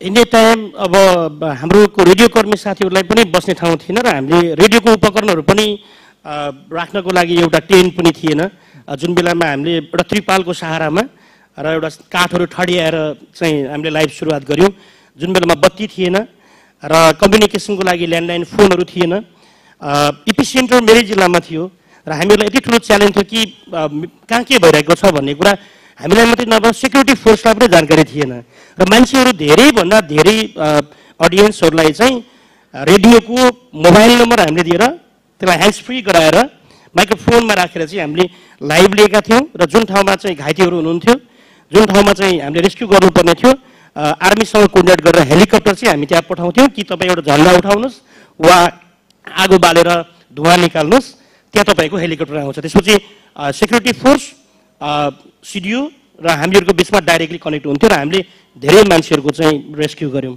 The situation was so difficult and dire at the time of the earthquake that first of all the radio broadcasters had lost everything themselves at a personal level in their families. We didn't have houses to live in. Our radios were in the open, so the broadcasters were under the open sky. The radio station was under the open sky. We somehow managed to put a tent, a kind of a makeshift tent over our equipment in the fields just so as to protect it from the elements. And on the other hand, there was such a dearth of information, a lack of information, and there's no way we could collect information. There was the electricity lines had broken down, the telephone landlines had broken down. Fortunately, the mobiles were working. And nobody really knew what was happening all around. My district, my radio station is very close to, or actually is located at the epicenter of that earthquake.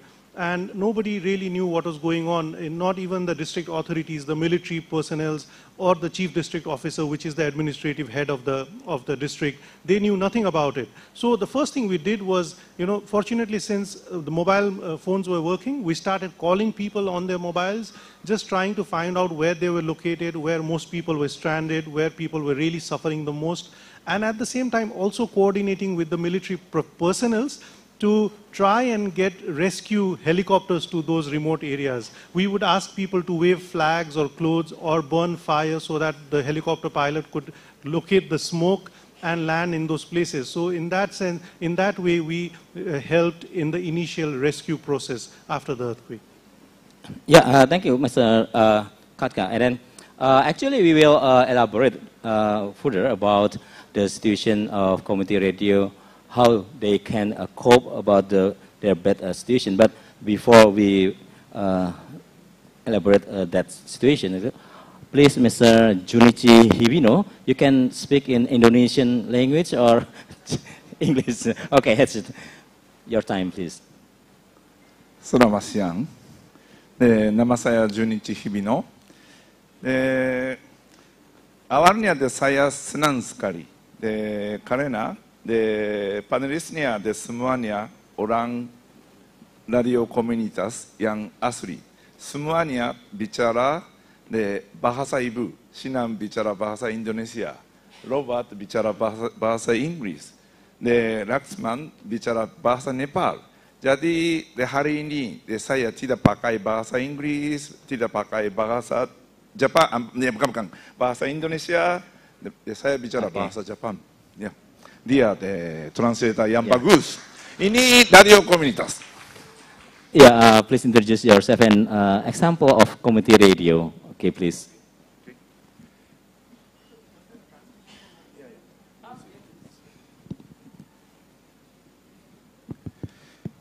私が一番最初にコミュニティラジオの活動に関わったのは今から24年前の神戸で起こった、大きな地震の後です。Pertama kali saya ini membuat radio yang berhubungan dengan radio komunitas ini 24 tahun yang lalu saat terjadi gempa besar di daerah Kobe. おそらく日本で初めて、おそらくアジア太平洋地域で初めての災害ラジオ局を仲間たちと立ち上げました。名前は FM ワイワイと言います。Kemungkinan ini adalah radio pertama yang kami buat. Bahkan ini adalah radio pertama yang dibuat di kalangan Asia Pasifik dan kita beri nama radio bencana ini dengan nama Radio FM YY. ですがその時は私も含めて私の仲間たちは、コミュニティラジオに関しての知識がほとんどなくてですね、免許も取ることなく、いわば、無免許で海賊放送のラジオ局をスタートさせました。Pada saat itu saya dan teman-teman saya mengenai radio komunitas ini belum memiliki pengetahuan yang cukup, jadi kita belum memiliki izin untuk siaran, tapi kita tetap melakukan siaran itu. 一方ですね、その時すでに日本には臨時の災害ラジオ局という制度がありました。Saat itu kita ada peraturan atau sistem mengenai radio bencana yang bersifat sementara atau temporary. 私たちのラジオ局よりも少し遅く兵庫県庁ですね、行政が、非常に大きな範囲をカバーする、災害ラジオ局を立ち上げました。Setelah radio yang kami dirikan ini, selanjutnya ada radio yang dibuat oleh Prefektur Hyogo, yang stasiunnya atau radio pemerintah Hyogo yang lingkupnya itu lebih luas dari radio yang kita buat. ただ残念ながらそのラジオ局っていうのは1ヶ月で放送が終わってしまいました。被災者は情報を必要としているにもかかわらず。Tapi sayangnya radio ini cuma bertahan selama 1 bulan. Padahal radio ini sangat bermanfaat untuk korban bencana alam yang masih selamat. 一方、私たちの免許のない放送局はずっと活動を続けて、その後、今に至っています。Walaupun kita tidak memiliki izin untuk siaran, tapi kita tetap melakukan aktivitas siaran. その時、気がついたことは、災害の時のコミュニティラジオは非常に大きなエリアをカバーするのではなくて、コミュニティのための、ラジオ局、災害ラジオ局が必要だということを日本の、情報通信省も日本の社会もその時気がつきました。Kita baru menyadari saat ini untuk radio yang berhubungan dengan bencana ini bukan untuk lingkup yang luas, tapi untuk daerah lokal itu sendiri. Dengan kerjasama antara masyarakat lokal ini kita bisa memberikan manfaat saat terjadinya bencana. それから24年間、日本でも、たくさんの災害が起こり、災害の中でコミュニティラジオ、災害ラジオ局が、大きな役割を果たしてきました。Setelah 24 tahun itu radio komunitas ini sangat bermanfaat saat terjadinya bencana karena kita bisa share, membagikan informasi kepada komunitas. いろいろ問題はあるので後でお話ししますが、でもいずれにしろそれはコミュニティサイズの、放送局です。 Memang banyak masalah yang terjadi, tapi kita lebih memfokuskan kepada komunitas itu sendiri.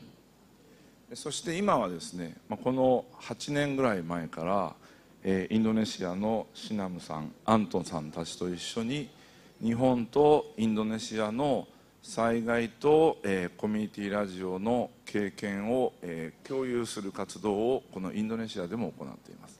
Sejak 8 tahun yang lalu, saya bekerja sama dengan Bapak Sinam dan teman-temannya tentang radio bencana dan radio komunitas. Kira-kira itu dari awal. I think you should explain about the problem, because we know that when community radio trying to be involved in disaster risk reduction, many problems are facing by the community radio, and then I think you have experience to cope that problem. So my question is, what are the main challenges for community radio, FMYY for example, the main challenge to be active community radio in disaster risk reduction with limited funds, with limited human resources, and with limited financial? Okay, maybe a good example and will be inspiration for us. Thank you.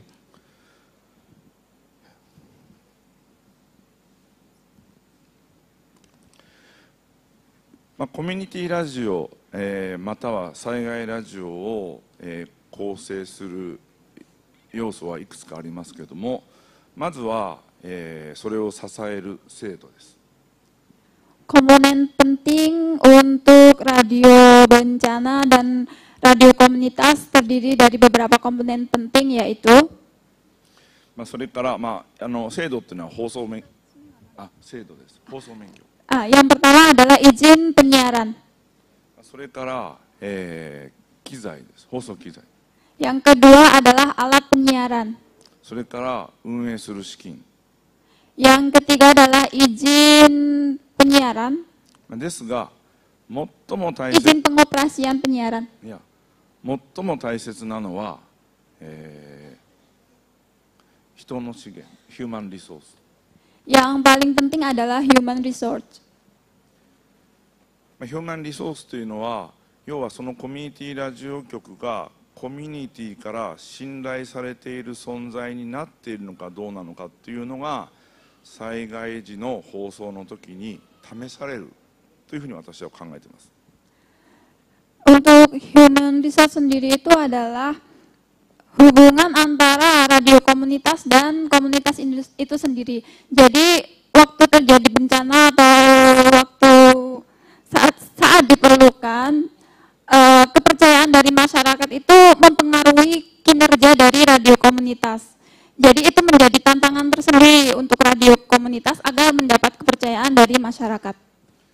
どんなにいい災害ラジオの制度があっても、どんなにいい機材があっても、お金がたくさんあっても、そのラジオ局がもともと自分たちのコミュニティの中に根付いてなかったら、災害の時にコミュニティに役立つ情報や放送のプログラムは、提供することができないからです。Walaupun kita memiliki sistem yang bagus, walaupun kita memiliki orang-orang atau penyiar yang bagus, walaupun kita memiliki banyak-banyak, tapi kalau kita tidak memiliki kepercayaan dari masyarakat, kita tidak akan bisa menyampaikan informasi-informasi penting saat terjadi bencana kepada masyarakat itu sendiri. どうしても災害ラジオというと、放送の災害ラジオの精度とか、機材という話になりがちですけども、それももちろん重要ですが、じゃあどんな情報をコミュニティの人たちに放送できるのか。で、その放送している人たちは、災害のコミュニティが直面している災害の知識に関して、防災の知識をどれだけ持っているのかっていうのが、その時試される。Biasanya kalau kita membahas tentang radio komunitas ini, pasti yang banyak dibahas adalah tentang sistem radio itu sendiri, sistem alat radio itu sendiri. Tapi sebenarnya yang paling penting itu adalah kemampuan untuk menyampaikan berita tentang saat terjadi bencana itu sendiri. Apakah berita itu tersampaikan kepada masyarakat setempat atau tidak? Kira-kira itu. Yeah, how about experience of Nepal? How to cope many problems? What are the main challenges for community radio in Nepal, especially during disaster? खास गरी नेपालको सन्दर्भमा भन्नुपर्दा अब हाम्रो सामुदायिक रेडियोको इतिहास करिब 20 वर्षको मात्रै हुँदाखेरि हामीले धेरै ठुलो डिजास्टर पनि भएका छौँ र नेपालमा बिग अर्थक्वेक कलामा चाहिँ फ्लड र लाइटिङको पनि प्रब्लम हुन्छ। लाइटिङ सम टाइम हुन्छ, लाइटिङले रेडियोलाई क्षति गरिरहेको हुन्छ। यो आकस्मिक रूपमा पर्ने घटना हो। 2017मा जुलाईमा चाहिँ भएको फ्लडमा चाहिँ 28वटा रेडियोहरूलाई चाहिँ क्षति पुगेको थियो नेपालको सन्दर्भमा। As you know, our history of community broadcasting in Nepal is about 20 years old, and during this time we have faced many grave disasters. In addition to the massive earthquake that struck us in 2015, on a regular annual basis, in fact, we face many other kinds of disasters such as floods, flash floods, landslides, fires, and so on. And in fact, in 2017, there was a massive flooding in Nepal that killed 28 radios. 28 people. So, it affected 28 communities. जब जब चाहिँ डिजास्टरको टाइममा हुन्छ त्यो बेला चाहिँ सामुदायिक रेडियोको महत्त्व बढी हुँदो रहेछ। हामीले त्यो भूकम्पमा पनि महसुस गर्यौँ र बाढीको बेलामा पनि महसुस गर्यौँ। समुदायले बढी एस्पेक्ट चाहिँ सामुदायिक रेडियोबाट गरेका हुन्छन्। त्यसकारण त्यो बेलामा सामुदायिक रेडियोलाई कसरी बचाउने, कसरी जोगाउने र यसको प्रसारणलाई कसरी नियमित गर्ने भन्ने कुरा नै मुख्य च्यालेन्ज हो। त्यसलाई चाहिँ हामीले गभर्नमेन्ट र अरू चाहिँ प्राइभेट अनि अरू एनजिओ सेक्टरकोबाट पनि हामीले चाहिँ सपोर्टको अपेक्षा गरेको छौँ। स्पेसल्ली इक्विपमेन्ट, ब्याकअप, अब बत्ती नभएको बेलामा त्यसको अरू के ब्याकअप हामी तयार गर्न सक्छौँ र सँगसँगै community radios are in great demand, or people like to access community radios more than ordinary times at times of disasters. There is a great demand on community radio to really serve people by providing the right kind of information, the information that is required by them. And therefore, the biggest challenge for us is how do you protect your radio station at times of disasters, from natural disasters yourself? How do you protect first yourself so that you can serve people at the times of need? So that is our biggest challenge. And for this, we try to work closely with the civil society sectors, with UN agencies, with INGOs that can support us with equipment, with power backup systems, and so on and so forth. जस्तो 2015 को अर्थक्वेकमा पनि हामीलाई चाहिँ अब AMARC एसिया पेसिफिकको कोअर्डिनेसनमा पनि धेरै support भएको थियो। गिफ्ट टु एसियाबाट भएको थियो, BHN जापानबाट भएको थियो, जसले गर्दा हाम्रो डिजास्टरमा परेका रेडियोलाई तत्कालै हामीले चाहिँ ब्रोडकास्टिङमा ल्याउन सक्यौँ र समुदायलाई चाहिँ हामीले त्यो नोटिस दिन सक्यौँ। For example, we worked very closely with AMARC at the time of the 2015 disaster to help build the damaged stations. At that time, Give to Asia, another organization such as Give to Asia, very importantly, BH in Japan, extended great support to us. र डिजास्टरको बेलामा चाहिँ हामीलाई specially नेपालको community रेडियोको लागि equipment backup र human resource एकदम फ्रिटेन आतंकित भएको सन्दर्भमा हामी उसलाई कसरी सेफली रेडियोमा सुनाएर लाइभ गर्न सक्छौँ बोलाउन सक्छौँ that is also big challenge The three areas of immediate challenge soon after a disaster are, one is about equipment, the other is about power backup, equipment generally, then power backup, and thirdly, how do you counsel your staff who are also in a state of panic and extremely scared because they would have suffered personally great losses as well. Okay, thank you. Is there any panic in Canada during disaster? Please. Yeah, well, first off, I live in northern Canada. Right now we're at 7 degrees south latitude. I live at 69 degrees north, way up in the Arctic. So we're very different than other parts of Canada. A lot of our emergency panic happens in regards to food caused by weather. So it gets very cold in northern Canada, sometimes minus 40, minus 50. So if the road goes down or the weather gets too cold, then people run out of food. Okay, much cooler than Yogyakarta. Much cooler than Yogyakarta, right? Much colder than Jakarta. Yeah, I would like to know about the main challenge in Canada regarding community radio and disaster. Yeah, the main challenge. Right, you bring up a very good point. And when there's a disaster happening, it's all about prevention is the best cure. So if you have a good design system, then you don't have a panic at the last minute. Where I've seen a lot of stations have problems is if there's not even an emergency, just day-to-day operation, maybe the router, or the internet router is broken and nobody knows how to fix, and the radio can't work and nobody can talking, and the emergency doesn't come through. So I think it's very important to have those types of local skills at the radio station. And I'm talking very, very basic skills, just somebody enough that knows how to put the router back into operation. Is there any problem with funds or facilities? Because human resources is okay, but about limited funds, is there any problem in Canada? Oh, limited funds everywhere, and the world's not made of money, so a lot of stations in Canada, especially the community radio stations, have to be very resourceful in fundraising. Sometimes the government will provide funding for making media and content, but in the case of emergency alerting, the government provided $0 for emergency alerting. All the stations had to provide the money for their equipment all by themselves, so $0 from federal government. Yeah, and then in your case, how to cope limited funds? Yeah, well, what we have to do, especially where I live in the far north, where we can't just drive down the street to the store. Where I live, it's an hour and a half drive, 120 kilometers just to buy bread or go to the store. So you have to be very resourceful. One way I did this with emergency alerting is instead of having to buy a $5,000 US piece of equipment, I designed open source software so that we didn't have to put out money for the actual equipment. And other stations have used our open source system to receive the Canadian emergency alerts. Yeah, thank you. Then I would like to hear about the experience of Indonesia. First is, what are the main challenges for community radio in Indonesia regarding disaster, and then how to cope it? Please, Mr. Sinan. Baik, satu kalau tentang apa yang dilakukan radio komunitas di Indonesia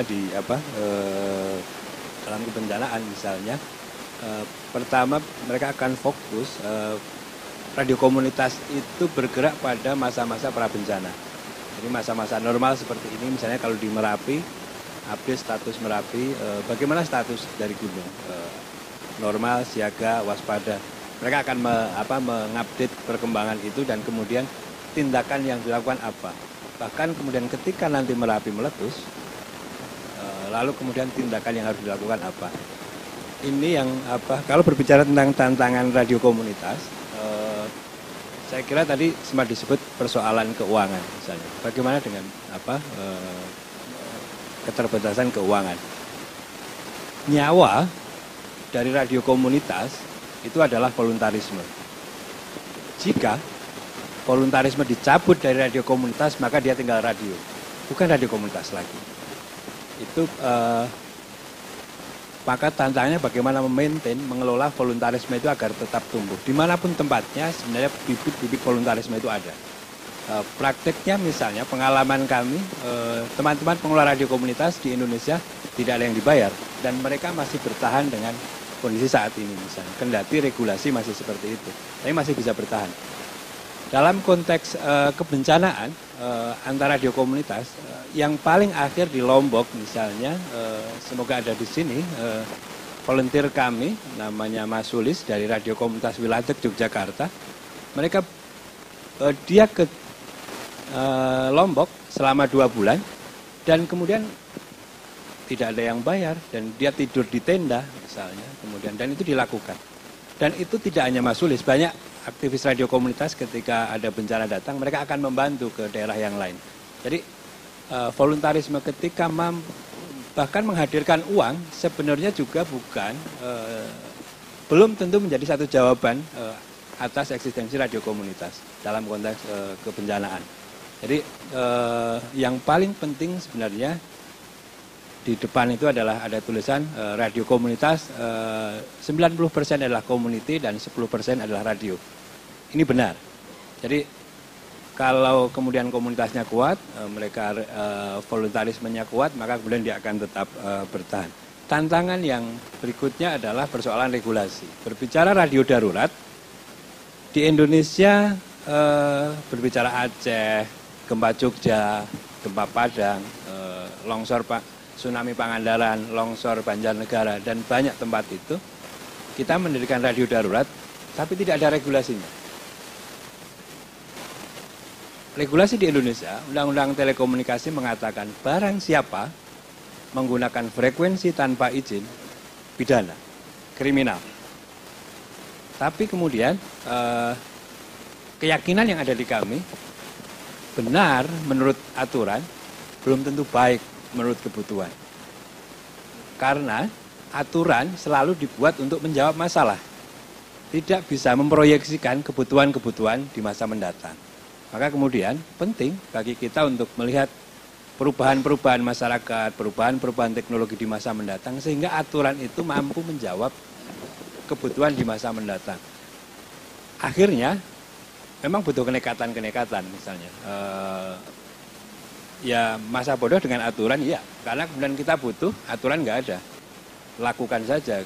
Dan akhirnya pengalaman di Lombok, kita mendirikan radio darurat, sampai saat ini masih bersiaran, ada satu aktivis radio komunitas yang di sana, membantu penyiaran radio darurat tanggap bencana gempa Lombok, tapi tidak ada aturan. Saat ke Palu, kami datang ke sana, dan kemudian tapi di dalam prosesnya kami berdiskusi dengan Direktur Penyiaran Kominfo. Jelaskan sedikit tentang Palu. Palu satu daerah yang sekitar 1 bulan yang lalu mengalami gempa bumi, kemudian tsunami, ditambah lagi ada likuifaksi. Likuifaksi adalah bencana, seumur hidup saya baru lihat pertama ini yang namanya likuifaksi. Dan konon ini likuifaksi terbesar di dunia. Saya tidak tahu itu. Tapi Kominfo dalam konteks penyiaran kemudian mereka merasa penting untuk membuat satu regulasi terobosan. Ini terobosan hukum. Tidak ada cantolan undang-undang, tidak ada cantolan peraturan pemerintah, tapi dibuat keputusan Menteri 773 tentang percepatan akses ekonomi, akses komunikasi dan informasi di Palu. Salah satunya mengatur tentang radio darurat, dan ini yang kemudian oleh JRKI akan didorong menjadi bagian dari undang-undang penyiaran di masa mendatang. Yeah, thank you. Very interesting explanation about the main challenge. Because Mr. Sina mentioned about regulation, and we would like to know about the situation in Canada, regulation especially for emergency radio. Yeah. Right. So inclusion, meaning what the government policy is for emergency radio. So back in 2015, our radio and TV regulator made it mandatory that every radio station in Canada had to carry an emergency alerting system. Now, the emergency alerting system, it comes as a feed of all the different emergencies that are happening all over Canada, and the radio station has to monitor the feed. And there's no charge for that. The government provides that for free, like they do in other countries as well. But the actual cost of the equipment, the radio station had to pay for that themselves, and that there was no funding to be able to do that. So, and this is very similar to what happened in the United States. You know, what another thing that I've discovered as well is that the equipment usually has to be replaced every 5 years, maybe 7 years maximum. So it's not a one-time thing. It's there's a cycle. Every 5-7 years, the station will have to come up with more money to buy a piece of hardware. So it's quite expensive for small community radio stations to be able to comply with that. So the regulation is not enough for protecting community radio in Canada during disaster. Is it enough, the regulation of protecting community radio for operating? This is for all the radio stations in Canada, including the commercial sector. But community radio is growing in Canada. The commercial radio sector is kind of flatlined. They've grown as big as they can. And so the community radio is filling in the gaps from below, especially in small communities where it's really important to get local information. You know, a lot of times what happens, probably in this country as well, you hear about something on the news and big news story, but it's happening thousands of kilometers away. Where people in a small town, they want to know what's happening in their town. So community radio is actually very relevant for emergency broadcasting because it can do localized messaging inside the communities. Okay, thank you, Raps. And then next, Nepal. Okay, I would like to explain about the regulation. Yeah, in Nepal. हामीहरूको नेपालमा सामुदायिक रेडियोहरू खुलेका छन् 20 वर्षको इतिहास भएको कुरा मैले अघि नै पनि भनिसकेँ तर भर्खरै बनेको आम संचार नीतिले सम्बोधन गर्ने भन्दा बाहेक सामुदायिक रेडियोको सन्दर्भमा छुट्टै पोलिसी बनेको छैन र सँगसँगै हामीले फ्रिक्वेन्सी एलोकेसन पनि गर्नुपर्छ र हाम्रो सामुदायिक रेडियो नीति पनि चाहिन्छ भनेर भनिरहेका छौँ यतिखेर. As I've already mentioned, in spite of having a history of 20 years of community broadcasting in Nepal, we are yet to have a community radio policy. Except a regulation that was introduced a couple of years ago, that's for the first time recognized 3 tiers of broadcasting, including community radios. We don't have any other policy. And in the draft policy that we have submitted to the government, we've also made a demand for a very clear frequency allocation for community broadcasting in Nepal. सो सामुदायिक radio नीति र frequency एलोकेसनको एउटा policy बनिसकेपछि चाहिँ emergency रेडियोको सन्दर्भमा पनि emergency फ्रिक्वेन्सीको सन्दर्भमा पनि केही बहस हुन्छ भन्ने मलाई लाग्छ किनकि डिजास्टरको बेलामा कम्युनिटी रेडियोले जुन रोल प्ले गरे नेपाल सरकारले पनि त्यसलाई एग्रिड गरेको छ कि रेडियोको रोल इज भेरी बिग हुँदो रहेछ त्यो बेलामा भन्ने कुरा त्यसकारण निश्चय पनि यो पोलिसी आउँछ र पोलिसी आएपछि इमर्जेन्सी फ्रिक्वेन्सीको पनि केही कुराहरू एड्रेस हुन्छ होला. Parallelly to the demand for a community radio policy, we are also demanding specific policies to allow community radios to serve at times of disaster, emergencies.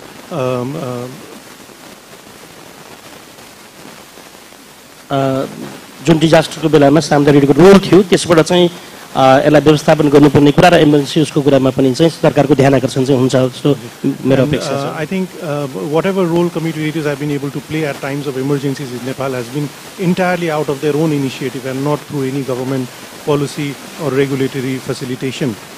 But with the ongoing discussion about policies in community radio policy in Nepal, I'm hopeful that the government will also look into this matter more seriously.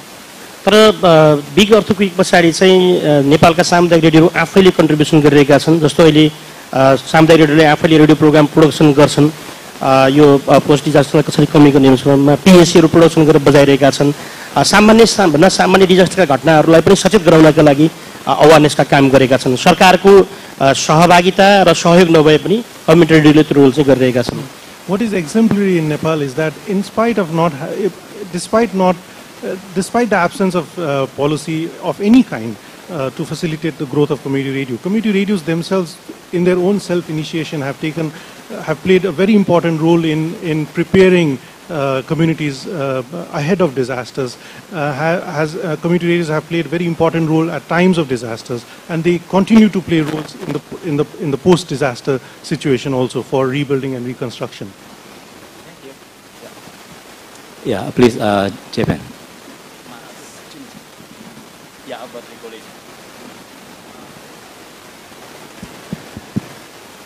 先ほども話した通り、日本には臨時災害放送局を開設する制度がもうすでに25年前からあります。Seperti yang sudah saya bicarakan tadi mengenai sistem atau peraturan tentang radio bencana yang bersifat sementara di Jepang itu sudah ada sejak 25 tahun yang lalu. で、2つの方法がその中にあります。Di dalamnya ada dua cara, yaitu 今日本には約330ぐらいのコミュニティラジオ局がありますが、災害が起こったらそのコミュニティラジオ局が災害ラジオ局に変わる。要は免許がコミュニティラジオから臨時災害放送局の免許に変わって、送信機トランスミッターの出力が非常に大きくなる。5倍とか4倍とか5倍になるっていうそういった制度が一つある。Salah satu sistemnya adalah di Jepang itu ada kurang lebih 330 stasiun radio, dan kalau misalnya ada bencana yang bersifat sementara itu kita bisa meminjam atau memakai radio komunitas itu. Dari radio komunitas itu diubah menjadi radio bencana, dan itu bisa melingkupi lingkup yang luas, kurang lebih bisa 4 sampai 5 kali lebih besar. もう一つは、コミュニティラジオがない地域で災害が起こったときに、その地域で災害が起こってすぐ臨時の災害ラジオ局を開設できるという方法です。Yang kedua adalah untuk daerah yang tidak memiliki radio komunitas. Pada saat itu kita bisa mendirikan atau membuat radio bencana. 日本の情報通信省は日本全国の地域で災害が起こったらこの地域に周波数がいくつで出力はいくつで放送局が開設できるというデータを毎年更新して持ってます。Untuk saat terjadinya bencana, informasi bisa dibagikan di daerah yang terjadi bencana itu. その情報を周波数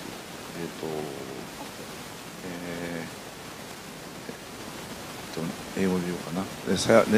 saya bicara bahasa Inggris, sedikit.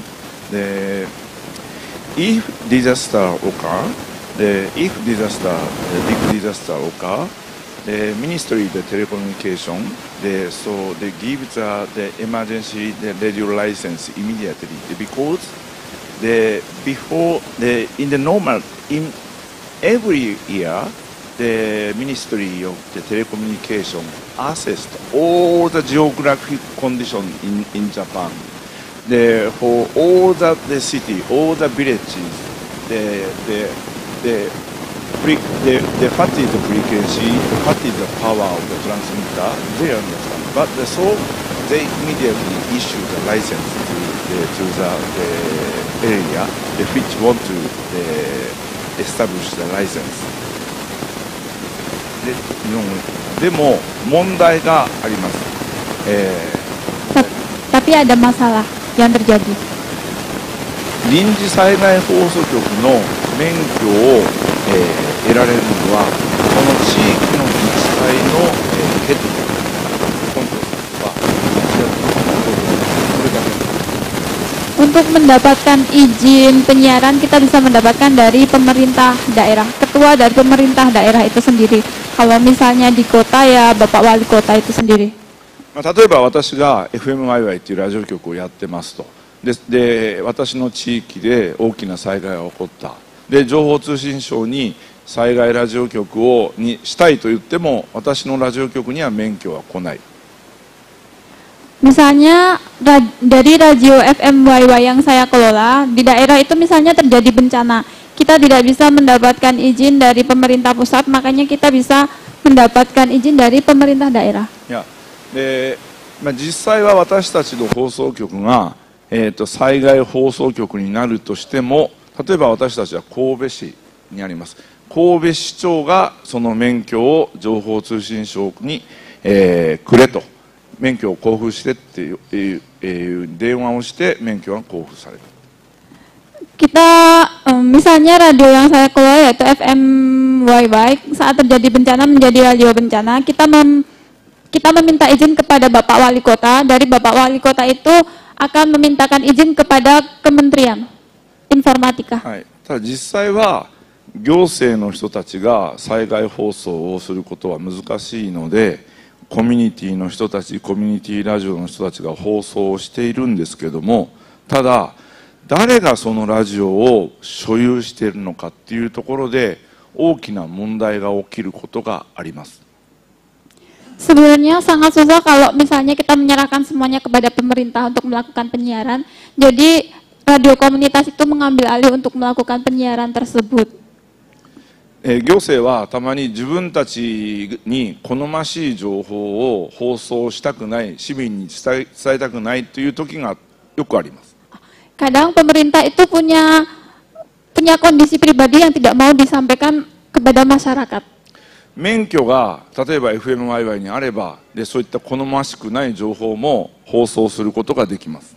Kalau misalnya, tapi kalau FM Radio YY misalnya mempunyai izin untuk siaran, kita bisa menyiarkan siaran yang tidak disiarkan oleh pemerintah. ですが、行政が免許を持つと、そういったところで非常に問題が起こる可能性が高いし、実際に問題が起こっています。Tapi kalau perizinan itu hanya dimiliki oleh pemerintah, kita tidak bisa dengan leluasa menyampaikan informasi yang ada. Okay, thank you, Juniji, thank you, panelists. And because we have to elaborate with our discussion, so I would like to ask your participation for asking or giving a statement for our panelists, and then our panelists will respond. Okay, please raise your hands. Okay, one. Okay, please. Two. Okay. Three. Yeah. 1, 2, 3, please. Yes, thank you, I start. Thank you all the panelists. I came to 3 panelists except Nepal, because myself is from Nepal. Have you any a successful practice to mobilize the radio volunteers to collect information during the disaster in your country?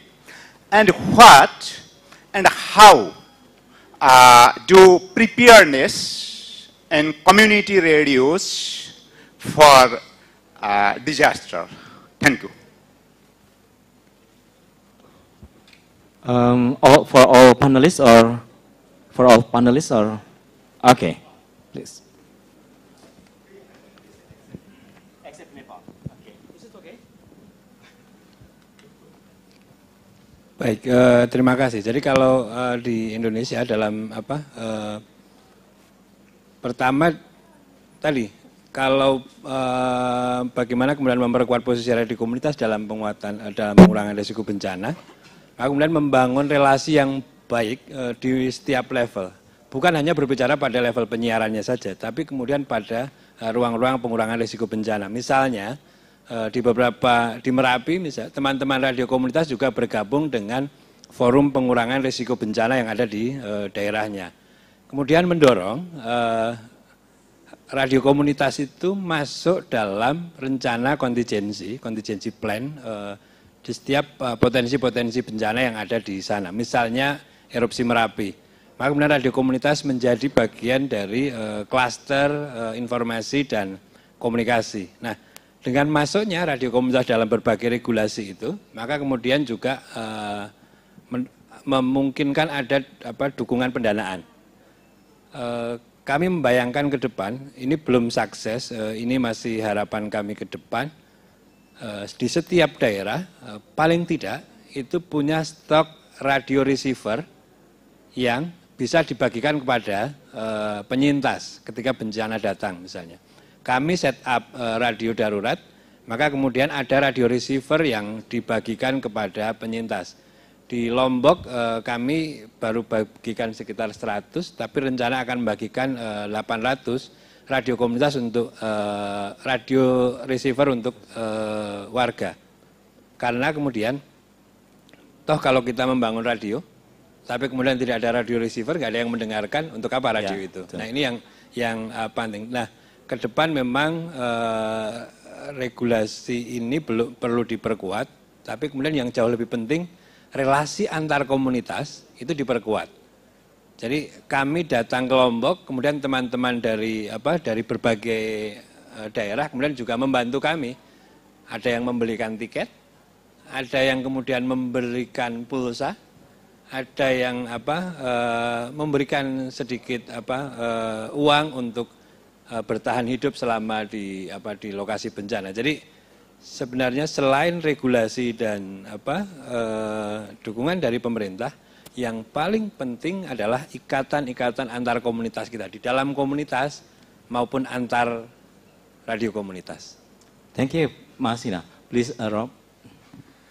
Yeah, I think one of the successes about the Canadian emergency alerting system is that in Canada we have one official source of the emergency alert information. That one single source, the emergency alert information, is available in 2 different languages. Canada's a bilingual country, so French and English. So all the radio stations all monitor only one official emergency alert channel. Down in the United States, for example, they have many different different emergency alert sources. You know, somewhere around 180 different emergency alert sources. So in a panic situation, then the station, well, which source do they go to? And it becomes very confusing. And also in the United States, from what I understand in my colleagues down there, is that their emergency alerting system has to be backwards compatible with older systems from 40 years ago. So any emergency alert system has to work with current system, but also from equipment and protocol from 40 years before. So in Canada, they're quite envious of Canada because we're a whole brand new system, and we only have the one emergency alert thing. On the other thing about what can stations do to prepare for emergencies, just general day-to-day routine maintenance, best practices for all radio stations.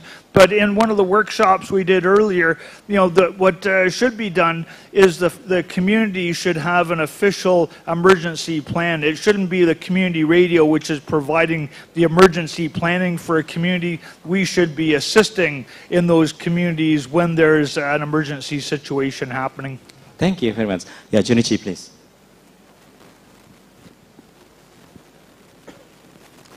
私は3つあります。Ada 3. 一つは、防災に関わる活動をしている組織や人との関係をしっかり日頃から築いていくことということです。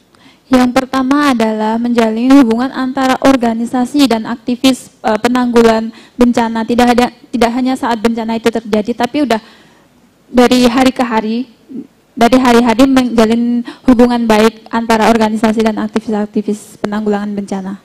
例えば行政機関や NGO などと日頃からいい関係が築いていくことができなければ、災害が起こった時に適切な情報を被災者に伝えることはできない。 Kalau kita tidak punya hubungan baik misalnya dengan pemerintah atau lembaga-lembaga LSM, maka informasi-informasi penting ini tidak bisa disampaikan ke masyarakat. シナムさんが言った防災計画の中にコミュニティラジオのアイデアが入るということはこれの延長線上にあります。Ini berhubungan dengan yang barusan disampaikan oleh Bapak Sinam. で2つ目は、放送局のスタッフのキャパシティを上げるということです。Yang pertama adalah meningkatkan kapasitas dari announcer. 例えば放送している人たちが自分たちのコミュニティをしっかりマッピングしておく、災害に対して自分の地域がどこが弱いのか、どこに弱い人たちがいるのか、そういったことをコミュニティの特徴を放送している人が事前から掴んでいないと適切な対応ができない。 Terus membuat community mapping. Jadi kita bisa mengetahui di mana orang-orang yang rentan atau lemah, misalnya perempuan atau orang-orang tua itu berada. Jadi nanti bisa dikumpulin jadi satu. Jadi kita bisa melakukan penanganan yang tepat untuk orang-orang tersebut. 3つ目はこれにちょっと関係することですけども、やはり立場の弱い人たちに対してのことを絶対に忘れてはいけない。例えばラジオ、耳の悪い人たちはラジオを聞くことができません。 Yang ketiga adalah kita harus paham betul tentang kondisi rentan dari seseorang. Misalnya kalau orang tua kan tidak bisa dengar, gimana caranya menyampaikan informasi kepada orang yang tidak mendengar itu. じゃあラジオはどうしたらいいのか。 Terus gimana ya radio itu harus mengefektifkan fungsinya? インドネシアのコミュニティラジオ協会がよく言ってます。オンエア、オンライン、オンランド。3つのオンエア、オンランド、オンライン。 Sama seperti yang udah visi yang dibuat oleh JRKI, yaitu Trion, yang kemarin sudah disampaikan, yaitu online, on air sama on land atau on ground. ですのでコミュニティラジオっていうのは放送活動だけではなくて、あそこにも書いてありますけども、放送以外での活動でも災害に対応する力をつけていく必要がある。そうしないと、例えば耳の聞こえない人に対して、適切な、対応ができない。 Jadi kegiatan dari radio komunitas ini tidak hanya melakukan siaran, tapi melakukan pendekatan juga terhadap masyarakat. Jadi kalau misalnya ada orang yang tadi dibicarakan tidak bisa mendengar, kita bisa menyampaikan informasi kepada masyarakat tersebut. The next participant, please. Microphone, please. Buat mbaknya ini. Oke. Please, mbak. Ya, saya dari radio komunitas Adevo FM dari Jawa Timur, Kediri. Di radio kami, radio komunitas kebencanaan juga, sudah terbangun pengurangan resiko bencana dengan 3 fase, yaitu sebelum, sesaat, dan sesudah. Tapi yang menjadi kendala di radio kami adalah gimana cara membangun sumber daya manusia perempuan, karena penyiar perempuan itu sangat kurang banget. Karena apa? Kalau sudah menikah, penyiar-penyiar perempuan itu sudah menghilang semua. Tuntutan ekonomi yang nomor 1, yang kedua adalah image yang sebelah mata kepada penyiar-penyiar perempuan. Gimana solusinya? Yang saya tanyakan kepada Mr. Juriji dan Bapak Sinam dan semuanya panelis, gimana caranya untuk membangun sumber daya manusia perempuan di dalam radio komunitas? Yang kedua, jangan sampai penyiar perempuan dianggap sebelah mata. Terima kasih. Okay, thank you. This is about women participation. Okay, for all panelists, how to solve the problem to invite women participation? Baik, pasti jawabannya bukan dilarang menikah ya. Nanti kalau dilarang menikah jadi apa? Enggak. Tapi itu challenge kita semua dan saya kira memang affirmative action itu juga harus berlaku di radio komunitas. Karena kemudian memang ada tantangan kultur di kita. Dan kalau dilihat saat ini misalnya hadirnya aktivis radio komunitas sudah mulai banyaknya ya. Caranya kemudian ya memperbanyak Mbak Siva yang lain, misalnya begitu. Jadi terus kemudian beberapa misalnya perempuan di Jawa terutama ya, mungkin juga di Indonesia ada hambatan untuk bisa bersiaran malam. Saya kira ini juga menjadi tantangan bagaimana kemudian membuat jadwal yang memudahkan perempuan untuk terlibat dalam kegiatan di radio. Dan tentu kemudian juga butuh memperkuat pemahaman dan kesadaran laki-lakinya juga, bahwa persoalan perempuan itu tidak hanya menjadi persoalan perempuan. Jangan sampai kemudian ketika kita berbicara perempuan, yang di depan perempuan semua kayak kemarin misalnya. Jadi bisa jadi yang peduli terhadap perempuan laki-laki bisa lebih tinggi. Bisa jadi.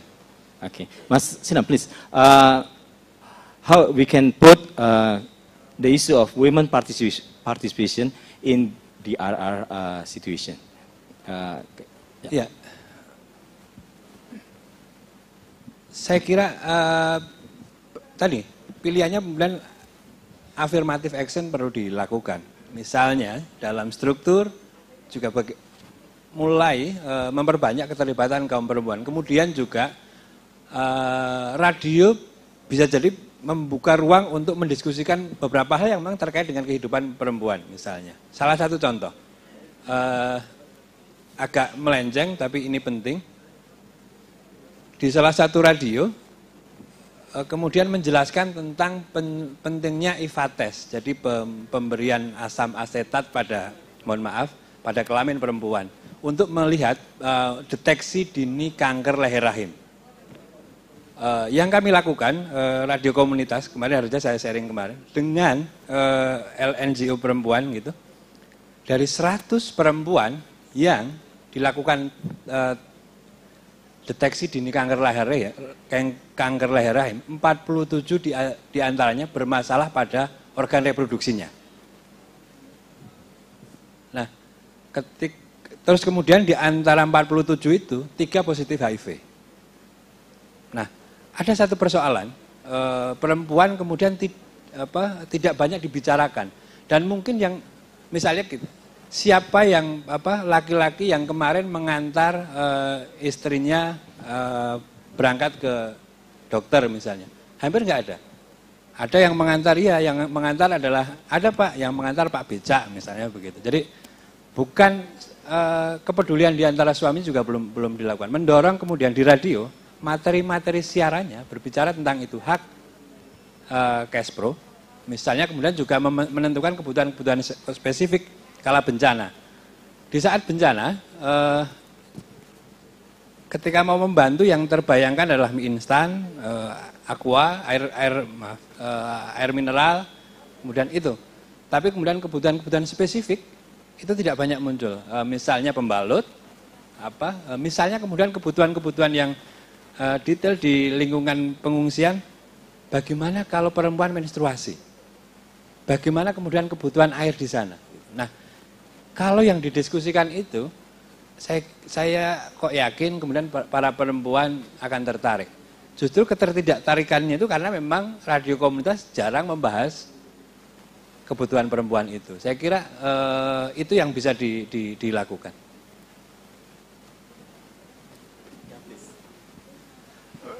Right, an interesting subject.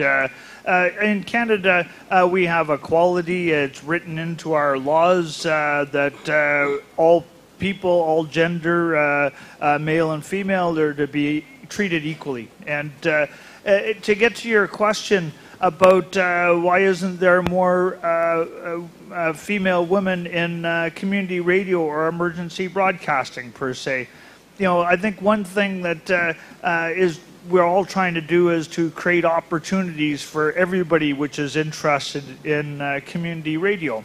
And, we're maybe not able to do this today, but I think the solution for the future is to create role models so that people can then, all genders can then say, hey, this looks like something that I could do, and they could then fall into that or be attracted to that specific field.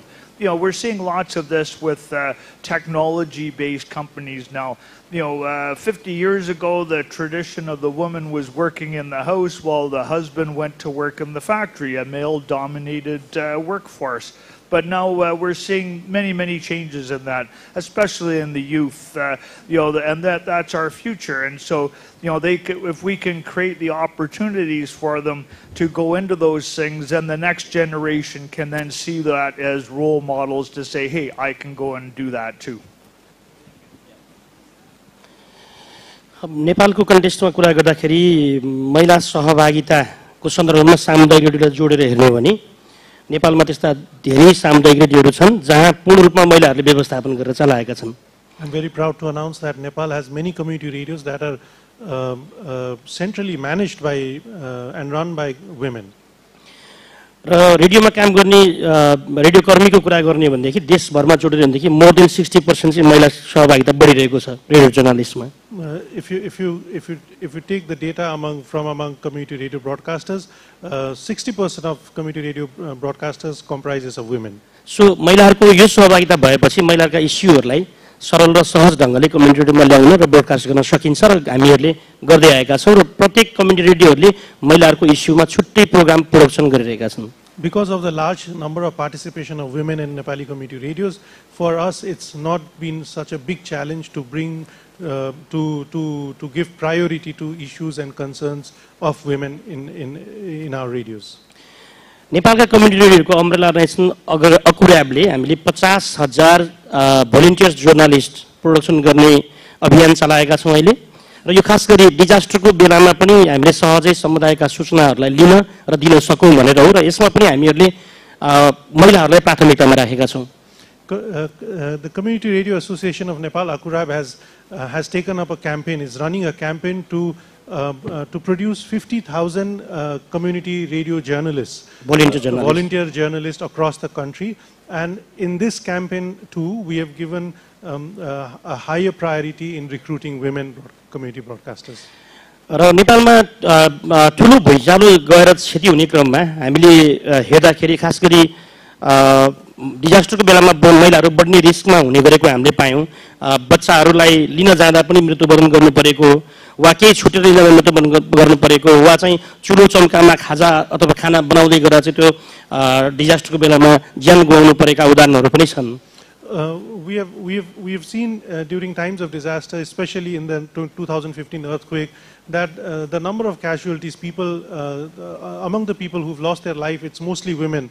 Women have died when they were working in the kitchen or when they went to protect their children and so on. So नेपालका community रेडियोहरूले चाहिँ महिला र बालबालिकाहरूलाई डिजास्टरको बेलामा आफू कसरी सुरक्षित रहने भन्ने उपाय बारेमा हामीले रेडियो प्रोग्राम र पिएससीहरूबाट अहिले पनि कन्टिन्युअसली अवेयरनेस गरिरहेका छौँ. Therefore, through our community radios, through public service advertisements and other broadcasting campaigns, we continuously focus on informing women and children about how they can best protect themselves at times of disasters. Thank you.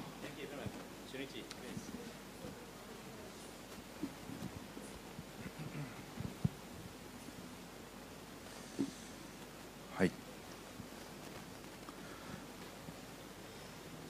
私はですね、今こうお話を聞いてて、例えばネパールの事例でたくさんの、女性が、女性のジャーナリスト、コミュニティラジオジャーナリストがいるということは素晴らしいなと思って、聞いてました。Menurut saya dari pembicaraan yang disampaikan oleh bapak-bapak semuanya itu saya tertarik dengan yang dibicarakan oleh bapak yang dari Nepal tentang perkumpulan jurnalis wanita di sana. ですが付け加えるとしたらですね、私は参加だけではパーティシペーションだけでは不十分だと思います。Kalau menurut saya itu tidak akan cukup kalau kita hanya berpartisipasi. オーナーシップ、要は誰がそのラジオ局をマネージしているのか、誰が所有をしているのかというレベルの中にしっかり女性が入っていないと、やはりジェンダーのバランスは保たれない。Kalau kita tahu tentang ownership ya, jadi kita masuk ke dalam situ. Jadi kalau kita cuma berpartisipasi, kita tidak akan bisa bermanfaat. Tapi kalau kita masuk ke dalam situ, kita mengambil peran penting dari wanita, kita bisa mengambil manfaatnya. 私たちのラジオ局 FMYY は始まって25年経ちますけども、24年経ちますけれども、2年前に初めて女性の代表、今日来ているキムチアキさんが女性の代表になりました。女性で代表になりました。はい。Radio FMYY yang sudah kita dirikan sejak 24 tahun yang lalu. 2 tahun yang lalu kita mempunyai perwakilan dan itu adalah seorang perempuan bernama Ibu Kim Chiaki-sang. 今回バングラディッシュのコミュニティラジオのアソシエーションの代表が女性でした。Dan untuk kali ini kita juga tahu kalau perwakilan dari Bangladesh juga seorang perempuan. 残念ながら日本のコミュニティラジオ協会は始まってから誰一人女性の代表はいません。 Sayang sekali yang di Jepang ini belum ada daihyo yang perempuan. Ya. Perwakilan, maaf. Perwakilan. と言いたいことはやはり、まずその要はマネージングするレベルの中にちゃんと女性の声が入ること、それと変わらなきゃいけないのは男の側だと思います。例えばこのさっきシュナムが言ったけども、このセッション男ばっかですよね。半分はやっぱり女性入れないと防災の中で女性がどういう役割を果たすのかっていうことはこの中では話されてない。 Jadi perempuan itu juga harus ikut memanajemen. Jadi kalau misalnya seperti kita di sini semuanya kan terdiri dari laki-laki, tapi kalau ada seorang perempuan yang ikut memanajemen, jadi mereka bisa ikut memberikan pendapat, mengeluarkan suara. Jadi kita bisa membentuk suatu komunitas itu dengan suara perempuan juga, tidak hanya dengan suara yang laki-laki. Yeah, please the next one. Microphone please for our friend from Japan. Yang pakai teman Jepang yang pakai baju coklat. Ya. What's the name? Ayano-san. Kudeta-san. Hai. Ayano. Okay, please. I am from Nepal. Sorry. Ayano first. Okay. Later on will be. Hello. Yeah, please. My name is Ayano Kubota from Fukushima in Japan. 日本語で話します。私が、今日ここに来させてもらったのは日比野さんが、ずっと私が関わっていた福島県の災害 FM からのつながりです。Saya hadir di sini karena mendapat ajakan dari Bapak Hibino yang ada hubungannya dengan radio komunitas di Fukushima yang dikelola oleh Ibu Ayano. 福島県は2011年の大きな地震、津波、そして原子力発電所の事故によって3つの災害を受けました。Di Fukushima pada tahun 2013 terjadi 3 bencana besar seperti seperti gempa, terus tsunami dan juga itu radiasi. そして、さっき日比野さんは阪神の、地震の後にできた FMYY が一番最初の、災害 FM であろうというお話をされましたが、私がいた、富岡町というところの臨時災害放送局は原子力発電所の事故によって、避難をした先で立ち上がった全国、世界におそらくどこにも今までないであろう災害 FM だと思ってます。Tadi kalau yang dibicarakan oleh Bapak Hibino tentang radio yang dibuat setelah gempa yang terjadi 24 tahun yang lalu. Tapi kalau untuk Ibu Ayano ini radio di daerah Fukushima yaitu di Tomioka, kita membuat radio bencana ini di daerah pengungsian. 災害 FM というのは、コミュニティ FM ですけどもそうですけど、災害があった地域、その場所で本来は運営をされる運営をされて放送されるものです。Kita mengoperasikan radio FM atau radio bencana ini di tempat pengungsian tersebut, di tempat pengungsian terjadinya bencana tersebut. ですが、私のいた臨時災害 FM というのは富岡町から、約100キロくらい離れた町民が避難をしてきた先で運営を7年半やりました。Saya mengoperasikan radio bencana ini dari Tomioka, dari Tomioka berjarak kurang lebih 100 km. 避難をした先で運営をする臨時災害 FM というのは非常に難しく様々な課題がありました。Karena kita mengoperasikan radionya itu jauh sekali jaraknya, kita mendapatkan banyak masalah dan juga mendapatkan berbagai masalah. はい。まず大きな課題は原発事故で放射能汚染をされてしまった町に取材に行くことができない。そこに人がいないからそこにいる人の話を聞くことができないということです。Kita tidak dapat mengambil misalnya kita ingin mengambil informasi di daerah yang terkena radiasi, kita tidak bisa mengambil informasi dari daerah situ karena tidak ada orang di situ, karena orangnya udah mengungsi. さらに富岡町の人は日本全国に避難をして散らばったので、その人たちを災害 FM の立場として避難をした人たちを結びつけるという役割が必要でした。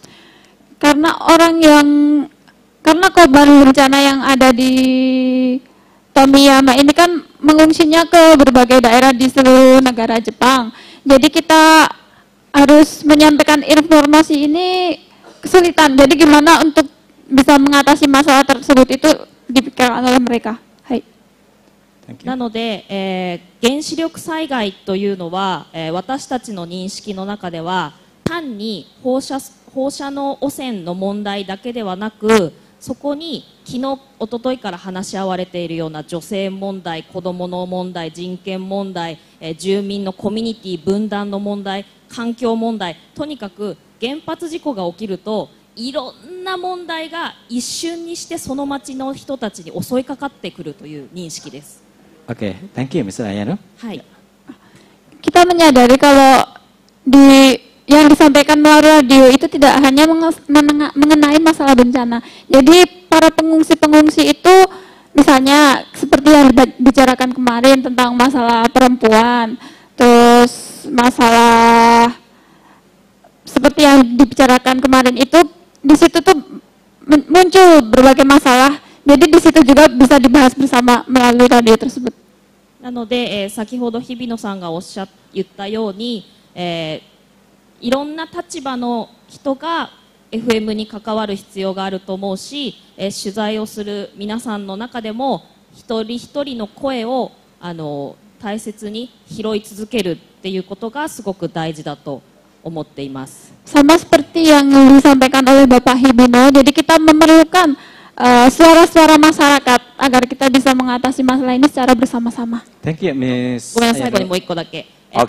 ごめんなさい。Because time is up. 最後に自分たちが運営することももちろん一つ大事なんですけれども、後世を人材を育てていく、特にその地域にいる子どもたちを自分たちと同じ役割が持てるように育てていくっていうことが、このコミュニティ FM の、今働いている人たちの中で大きい役割なんじゃないかなということを今日一番伝えたいと思います。Jadi yang poin penting yang ingin saya sampaikan adalah kita untuk anak-anak kecil, generasi baru, kita tuh ajak agar mereka juga terlibat dalam komunitas radio tersebut. Radio komunitas. Okay. Thank you very much. Thank you very much, Mrs. Ayano. Okay, because time is up. Sorry, because I know that many questions will raise in this discussion. Once more, time is up. We will have, because that is additional information, not questions. Okay, sorry very much, friends. Okay, sorry, because time is up. Still, many participants will raise questions. maybe during our lunch, we can discuss with our panelists. You can meet them. Okay. And then I would like to conclude our session. I think we have 3 important points. One is about volunteerism. Volunteerism is spirit for community radio during disaster. And then the second one is about we have to encourage the participation of women in disaster community radio, emergency community radio, because this is very important to, to voice their needs. And the last one is, I think this is good. One of initiative for this conference is about regulation. I think AMARC Asia Pacific Conference should encourage initiative about regulation for emergency radio, especially about emergency community radio. I think I would like to propose about this one. Okay, thank you very much for all participants and for panelists. Yeah, give big applause for them. Thank you very much.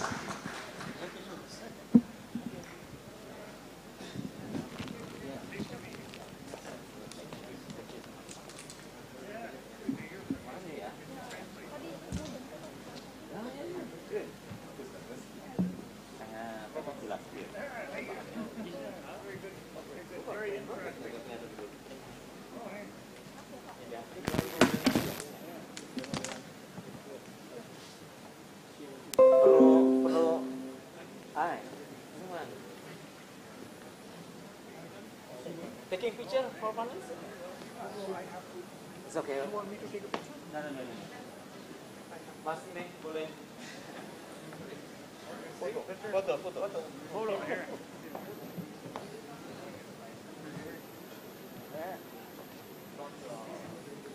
Double.